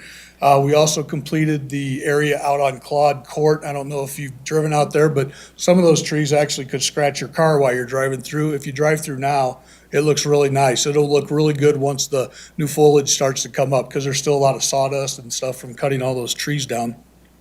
Then we also took out a couple of dead cottonwood trees that were at risk of falling over on the north side of the Oslo Apartments, south side of EB Range. Took those trees out. Again, a few people were upset about it, but those trees were definitely a hazard because when we cut them down, they were hollow, so we knew they were dead. So that was the right thing to do with that, even though some people kind of get frustrated because they like to see the big trees. The other thing I would say that we're doing, and we started last year, is we're starting to refresh the entrances to the city at Washington and 104th. We're cleaning out all the old brush and gravel and those things, and we're going to go back out and try to keep them a little more manageable, not to put too much foliage in there, rock and all that, and so that we can, it's easier for us to keep clean and maintain, so it's a nicer way for when people come into the city, when they enter the city. And that's all I have, and I don't think I even need to use this, but if you want to do it, I'll let you. All right, I'll take All it right, back thanks, from you. Amanda. Thank you, Rob. Thank you. Thanks, Rob. Thank you. All right, so some basics on revenues and expenditures. This was our, as we've talked about several times, this is our first full year of operation in the building. It was also the first full year of operation where we had minimal COVID impacts. So we don't have great apples to apples comparisons that we might have had in past years where we were operating fully in the old building. We're looking forward to, as we go into 2020, the rest of 2023, being able to have those really great comparison points moving forward. However, overall, revenues were significantly increased between 2021 and 2022, and we stayed on target with our expenditures. So revenues from 2022 was double that of what we saw in 2021. I know that's not a super fair comparison, though, because there were so many differences between the 2 years. But in 2022, we were about 7.5% above the projection in revenue for 2022, and expect to see that continued growth as we move through 2023 with another about 20% increase year over year. And expenditures fell in line with the approved budget. We were overall as a department at about 89% of our expended, about 98% on the park side and about 85% on the recreation side as we continue to ramp programming up. So with that, I'm going to turn it over to Jesse Mestrovic, our Parks and Recreation Project Manager, and he's going to talk about our capital improvement program. All right, well, thank you. Well, nice to see you again. Well, my name is Jesse Mesterick. So last year really was catching up the backlog of projects that we had, COVID-related elements, things like that. So last year was writing bids, writing contracts, writing RFPs, things like that, gearing up for this construction season. You notice right now we have a lot of park projects going on. So looking across the street, EB Rains. I'm gonna give you an update on our parks right now. Just kind of see like this is what I was doing last year to get us up to what we're doing this year. So Century Playground, obviously it's under construction. Really doing my best to try to get that open and for the Memorial Day weekend. So fingers crossed. That's really with a lot of the projects going on this spring. We also are in the design process of developing or renovating the bathrooms, adding new bathrooms, storage, fixing the ADA or improving the ADA switchback on the east side of the park. And then there's an area by the skate park doing hardscape. So right now we're doing that design planning process for EB Rains. JC, the light poles went up this week. So I was out there, or last week, sorry. I was out there Friday. They put those poles up. Now they're connecting the electrical components. And then we're adding a EV electric charging station at that location too. So that'll be the third electric charging station in the city. Wyco and Danahy Parks are getting new tennis courts and also adding pickleball at both locations. And then bocce ball court at Danahy as well. So, and then new LED lights. So these LED lights are Musco lighting systems. So our recreation supervisor can turn the lights on and off from home or from the computer. So, you know, make them more digitally friendly. We're starting construction at Croak Reservoir in middle of July. Middle of July. So that, middle May. Plan to have that project wrapped up by middle of July. North Glen Long Range Plan, the playbook. So we had our focus groups, we had our public meeting. So now we're right in the middle of that, trying to wrap that up. We're getting our inventory assessments compiled. Our staff did a really great job, literally putting GPS coordinates. We know where every trash can is located around the city, all these kind of things, right? So that will help us with our inventory and understand our parks and all that kind of stuff. But also, a lot of work we do is applying for the ADCO open space grants. So we have 3 grants that we applied through this spring cycle, and we are presenting them this Wednesday at Adams County. So any question, or no? Next up is Amanda. All right, so speaking of grants, we really count on grant support and our community partners to be able to support our capital improvement program in particular. Adams County open space dollars make a huge impact on our community as well as all of the other communities in Adams County, and are a great resource for us to be able to implement capital improvement projects in our city. In addition, the Scientific and Cultural Facilities District, or SCFD, those are really great ongoing grant resources for our arts and culture programs and our sculpture projects. This last year, though, we had great support, some smaller grants, but they had a big community impact from sources we don't get funding from on an annual basis. So the Colorado Department of Early Childhood provided grant funding for our licensed childcare programs. DOLA provided the pool special initiative to help us retain staff, and that was a statewide effort. The Rotary Club, as I mentioned earlier, supported and brought forward the Rotary Park Pavilion project. And then the Colorado Health Foundation provided some technical assistance that hopefully will help set us up for those future grant asks for construction at Odellberry Park. This one's an exciting one. We appreciate what our staff are doing every single day. We know that they've accomplished a lot throughout the year, but when other organizations are recognizing them, that's really special for us. So we had 2 recognitions this year that we wanted to highlight for you. One is our own Kara Hockaday, our coordinator for children's programs, also certified first aid CPR and AED instructor. She was recognized at the Colorado Parks and Recreation Association's annual conference as our Play Professional of the Year. And that's a peer-nominated award that competes statewide. So we're really proud of her and happy to see her honored in that way this year. The other award we received was for our new Recreation Center, Senior Center, and Theater from the American Public Works Association, the Colorado chapter. Awarded us for medium-sized communities in the structures category. So really appreciate the Public Works Department nominating that project and the APWA for recognizing it as this year's winner.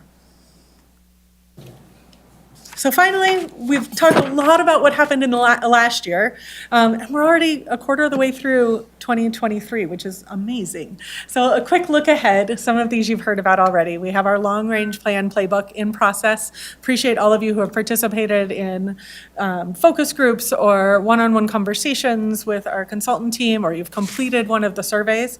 I would love it for anybody to continue to fill out that survey. If you haven't already, there's a link available on the website, or you're always welcome to ask staff. We'd be happy to send that on to anyone who would like it. The open link is available now, so we did our statistically valid sample. Now we've opened up that same exact survey to the rest of the community. Anyone is welcome to fill it out. And it takes about 15 or 20 minutes to do so. We'd love to have that input. Capital improvement projects, as Jesse mentioned earlier, we have a lot that's in the works. We're working with the Public Works Department on the Kiwanis Pool mechanical and decking, E.B. Rains, Al Thomas, Rotary Park, improvements really happening citywide. And then the final category here is expanded programming. It's an effort that staff are constantly undergoing to ensure that we're meeting our community needs. Some of the things that they already have in the works are universal preschool, which is starting and is already filled for the fall semester, all of the 20 spots that we opened through UPK. Youth and teen programs continue to grow. Our fitness programs continue to expand. The addition, pickleball continues to grow and more. Once we get through that long-range plan, that will help continue to guide that process, as well as we hear from our community members and that what they would like to see in 2023 and beyond. So with that, I would be happy to answer any questions that you may have, as well as staff here that are here as well. Great. Councilmember Brown? Hi, Amanda. Thanks for the great information. I have a question. Thornton's building a new theater, right? They are proposing a new They're theater. proposing It's it. my understanding there will be a ballot question. Oh. And they are seeking I believe it's a sales tax request. Increase for that? Okay.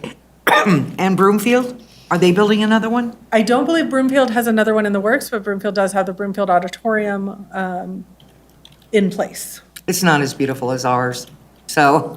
Really a different space. They don't have the back of house space. And staff are really constantly watching what those competing facilities may look like. We don't always have a lot of control over what's happening around Right. us, but what we do have control over is the programming that we're offering and how do we keep that unique in the market. And so continuing to adjust as well as to work with those other organizations to try to complement each other rather than compete with one another Right. for specialty programs. My other question for you, well, I have three, just so you guys know, I have three questions, besides that one. Are we projecting that we're gonna have enough lifeguards through the summer, or starting at the summer? Yeah, you like this question, don't you? So that our pools can, not suffer any shortages and not be, possibly, I don't wanna say closed down because that's not the right word. Correct. Delayed start, how's that sound? Due to, not having enough, besides our really great team that we just got. So I'll let Justin come up and answer in a little more detail. Broadly speaking, our seasonal hiring is going very well this year. Parks at this time last year, I think we had 2, and this time, as of now, we have about 10. So if that kind of shows you the Yes. response we're getting from our community looking for those seasonal positions, we've definitely seen a shift this year as compared to prior years. We were able to open and stay open last year in part with assistance from that state grant that provided some incentives. But I'll let Justin talk a little bit about where we're at with hiring for seasonals this year in aquatics. Absolutely, happy to field that question. We've actually had a wonderful applicant pool so far, and interest expressed in aquatics and the lifeguard positions specifically, but also some of the other seasonal positions like our day camp counselors, our cashiers for Kiwanis Pool, even pedal boat attendants and the like. So we're looking in pretty good shape, knock on all the wood around you. But even current staffing levels allow us to have a full complement of services and programs in our aquatics area. So we're looking good, fortunately. But staff, kudos to them because they've been doing a lot of outreach. They went to a job fair at North Glen High School. We conducted an in-house job fair and really making concerted efforts in targeting who are potential lifeguards and taking away those boundaries, some of those traditional boundaries of even age, as you know. Yeah, I saw that. I don't know if this one's for you or Amanda. The repairs that are gonna be done at Kiwanis. I've already talked to my lifeguards over there and I love them and they love me. Is that gonna affect our opening date? So it is not. However, we are going to open without those repairs all being made. So design is being handled through Public Works. They have completed design. It is ready to go out to bid from an update I received from Kent earlier this week. I guess that would be last week because it's only Monday. So it must have been last week at this point. So they're ready to go out to bid, and then we will have the full winter season after we close at the end of the summer to make those improvements. I just love that pool. The last question I have for you is regarding the pickleball court over on Waiko. Yes. I don't know where I read it or I heard it, but isn't that one STEM school going to also use it? So they're more than welcome to use it. We've never. But there's nothing like scheduled that they're gonna. No, they don't. We don't Okay. have an IGA with them. The IGA with them is just for that little piece in front of the courts. Right. Where they've placed the basketball hoops and the foursquare. That's the only space covered by the IGA that allows them use of that space during the school day. The rest of the tennis courts and the grassy area between the two schools, all is city property and open and available to the public. That's awesome to know, so we won't get scared, we won't be, No, scared away. Because if we use those parks. They should not, they're welcome to use them, but it's not exclusive. Okay, cool, thank you. And just like anything else, spaces are first come, first serve. But they're Right. not necessarily exclusive spaces, right? So if somebody is sitting in a pavilion when you arrive at it, somebody isn't going to come join them at the pavilion. But wouldn't be reserving it. The tennis court's going to look pretty similar, or pickleball courts. If all the courts are taken and they happen to be students, that's okay, as long as it was a first come, first serve interaction. But others are welcome to jump in as courts become open. I am totally, they can use it as much as they want. I think that's great. My concern was that we would have like a block that our residents wouldn't be able to use for it, but you've answered that question. Thank you, that You was are it. welcome. All right. Councilmember Jaramillo? Thank you, Mayor. Since we're on the subject, when can we expect to play some tennis and pickleball at Michael Park? You are getting close. I believe they're pouring concrete next week. And then we have a 6-week cure period, followed by acrylic, and then you may play. Awesome, looking forward to that. And I just want to say, kudos to staff. You guys have been doing a great job. Even online, I see it engaging with the community there, and that's been really great. And I've seen it on both Facebook and Instagram. And I also think it's great that you're encouraging recruitment in other departments too, for lifeguards and things like that. That's something I've done for other cities to pick up hours, so I've done that before too. So I think it's a good way to, really help the employees that really want to work hard, and so I think it's a good way to encourage that interdepartmental collaboration, I guess, and seeing us as like a holistic city, seeing everybody in different departments. I think that's really great. And like I said, again, kudos. You guys are doing fantastic and great review. Your staff members doing awesome. Thank you. On this. Councilmember Long? 3 quick questions. Okay. First of all, just clarification on the Dennehy Park construction, the bocce ball, is that one court or one court? Thank you. And you said completed by mid-May, did I hear that right? Give or take, we were a couple weeks late because of on the original concrete date because of some weather. So we have to allow for, Snow, once they pour, Yeah. we have 6 weeks, and then they can put the acrylic down.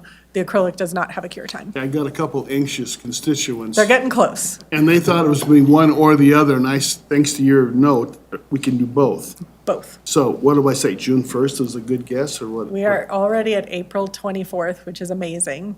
So we're right around the first week of June, second week of June, Okay, give or take. I just want to be able to say it right. 20 spots for preschool. You must have a waiting list for that. So that's just universal preschool. So we have 2 classrooms. Each classroom can have a morning and an afternoon session, each with up to 20. So 20 spots, though, are reserved through universal Is that a pre-kindergarten. subcontractor we have? No, You it's said- in-house programming. So Kara Hockaday, that our children's programs coordinator, is our licensing specialist. 3 to 5 years old, mixed age? 3 to 5, we have the UPK classroom, based on the state's regulations, are just our 4 to 5-year-olds. Okay, so we're limited. The other to- classroom allows for I'm 3 just to saying, we're 5. limited to the 20, but we could take more if we had the right space, is that? We can take, if we have the right space and the right staffing within the existing classroom spaces we have, we could take up to 80, because 20 morning, 20 afternoon. But UPK, the state-funded portion, we Yeah. just have reserved 20 spots for that particular Okay, So program. this is no charge, is that what you're telling me? That has no charge to it. And the last thing is, these grants are fantastic. I mean, nearly $2.8 million. Now, how come I didn't know about this? Maybe I don't read well enough in our communications, but I think the folks need to know about this. So I think we it's can just always do fantastic. more outreach and more celebration on grants. We Yeah. do bring them forward to you, sometimes for a resolution to support the submission of the grant, particularly if it's a project that we don't have in the budget yet, so Yeah. that it's not a surprise for you when we come forward and say, hey, we want to accept this grant, and it has matching dollars required, right? But always to sign the grant agreement. And then we do community outreach. The Adams County Open Space Advisory Board in particular loves letters of support. They love hearing from all of you, from our council, or from our board and commission members, from our community members. And so you often will see a letter from us in the connection or on social media asking for letters of support for those projects. We submit all of those letters to the board for their review, and it goes such a long way with helping get funding. Fantastic. Thank you. You're welcome. Councilmember Goff? Thank you, Mayor. So I have a couple comments and then a question.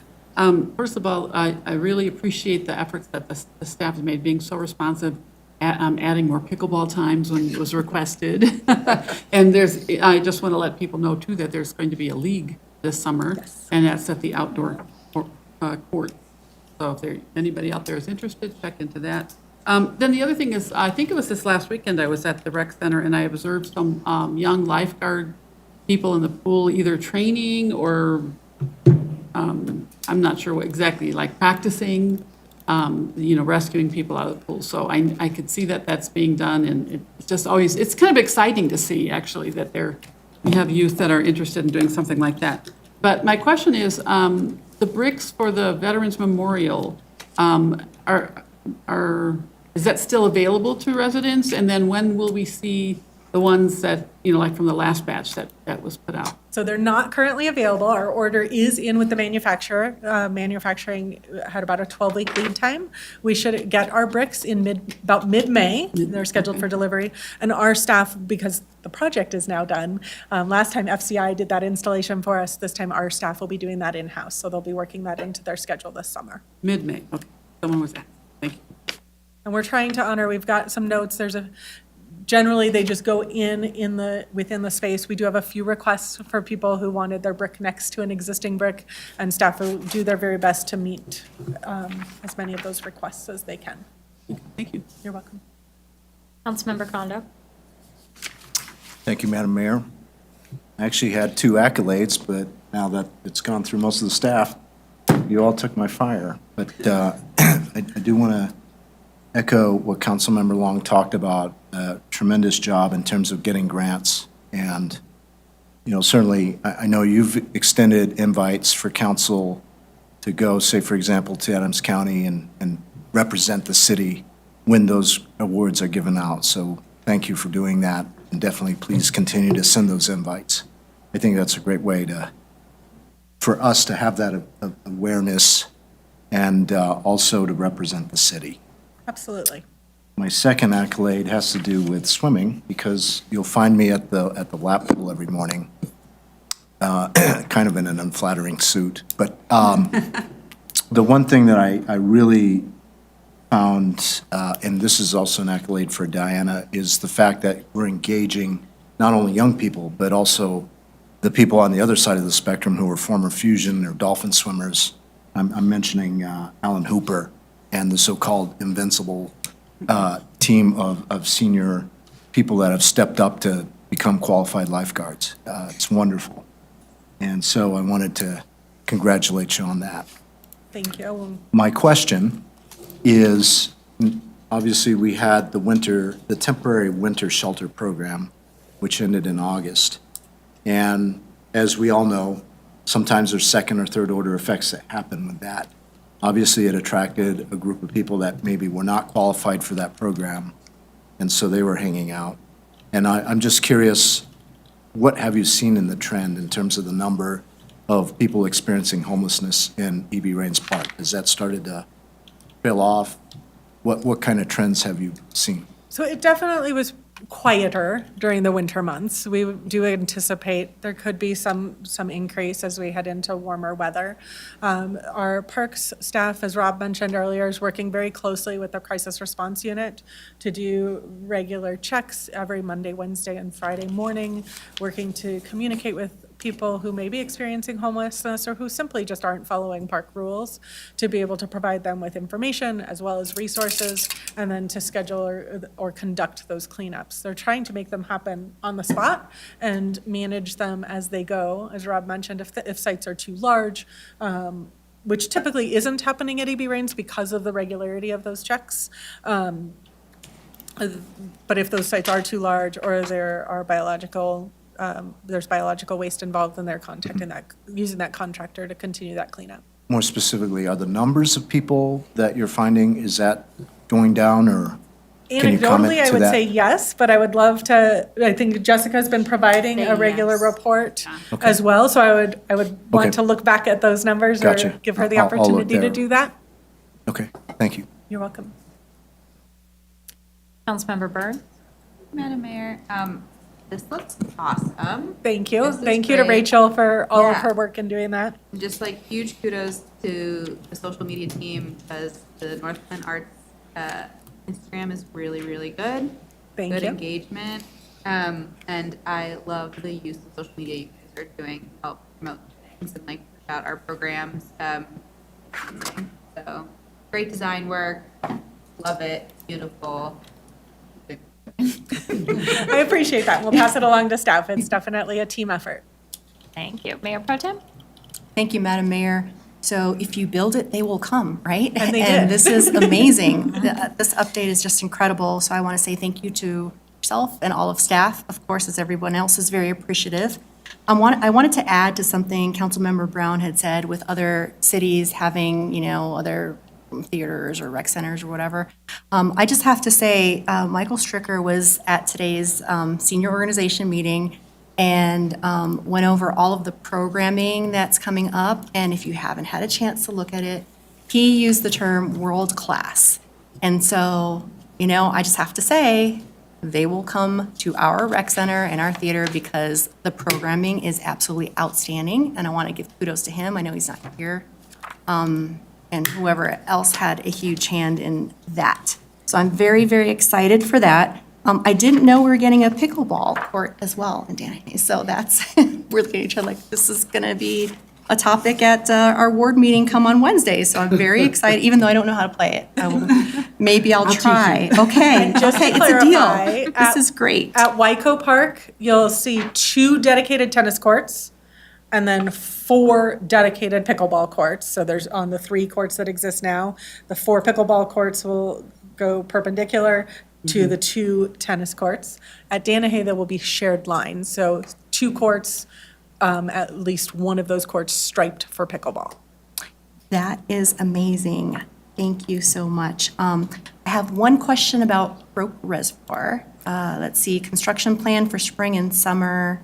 What is, fencing, and what is some of that signage going to involve? Because So I know this was the project somebody that- passed on some concerns about signage, yes. So this was a project that was done by the Croak Reservoir Subcommittee as well with input from Regis students. So same group, I shouldn't say the same group, a different class, but the same instructor who brought us the fire mitigation review this past year. So last year, they worked on the Croak Reservoirs project. With the subcommittee, they evaluated the space at Croak Reservoir and ultimately came down to 3 primary recommendations. They brought those forward to council, and then this is the implementation of those recommendations. So it's a comprehensive signage package to ensure, help clarify those rules, be as straightforward and simple as possible while still ensuring that all of the rules are posted for people to help those who may not be aware that they can't bring their dog in, give them one more opportunity to be aware, to make those that are aware that they can't have wheels in that space, so bikes or skateboards, which wouldn't be very comfortable on that Crusher Finds Trail anyway, but people do still bring them in, making that signage as simple and straightforward as possible. So that includes we had talked about, there's some knee-high signs, there's painting on the ground, as well as the traditional verbiage that gives people all of the rules. So hopefully there's no excuse. The fencing is also low fencing. Again, it's not meant to fence anyone in or out. It's meant to send a very clear message that you shouldn't be walking through the wetland area. It doesn't prevent somebody from walking around. It doesn't prevent somebody from continuing to tromp through it. But it helps make it very clear that if you're in that space, there were plenty of warnings to help educate you that wasn't a space to be in, and helps our rangers, or if needed, our police officers enforce those regulations when needed. That's wonderful, because I've actually witnessed that people being where they're not supposed to, doing things they're not supposed to in that area. So hopefully that will mitigate some of that. And a second fishing area. So that's And wonderful. yes, It's I great did- news for our residents. Trying to Thank you. alleviate some of those social trails that erode away the shoreline. So formalized access to an additional fishing area and then a platform right at the water's edge, which helps address some of the concerns people had fishing from the pier, that the water was too far away from their line. Great, thank you. You're welcome. Thank you so much. So I, concur with everyone with all the compliments. And just thank you for your time tonight and the presentation. It was very thorough. We appreciate it. All right, well, thank you. And thank you to all the Thank you. staff who were both here tonight and those that really made all of these programs happen. Absolutely. Thanks, Amanda. Final item is public invited to be heard. This is an opportunity for public comment. I don't see anybody. Statements are limited to 3 minutes per speaker. Just making sure. Anyone would like to speak to council at this time? Nope. Okay.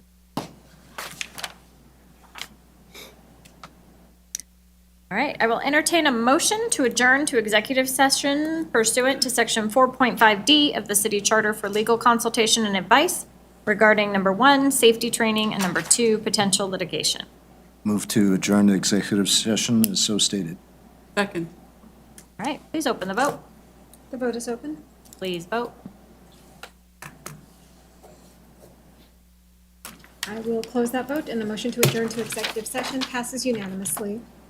We will adjourn to executive session. Okay, you can take a short break while we break down all the equipment.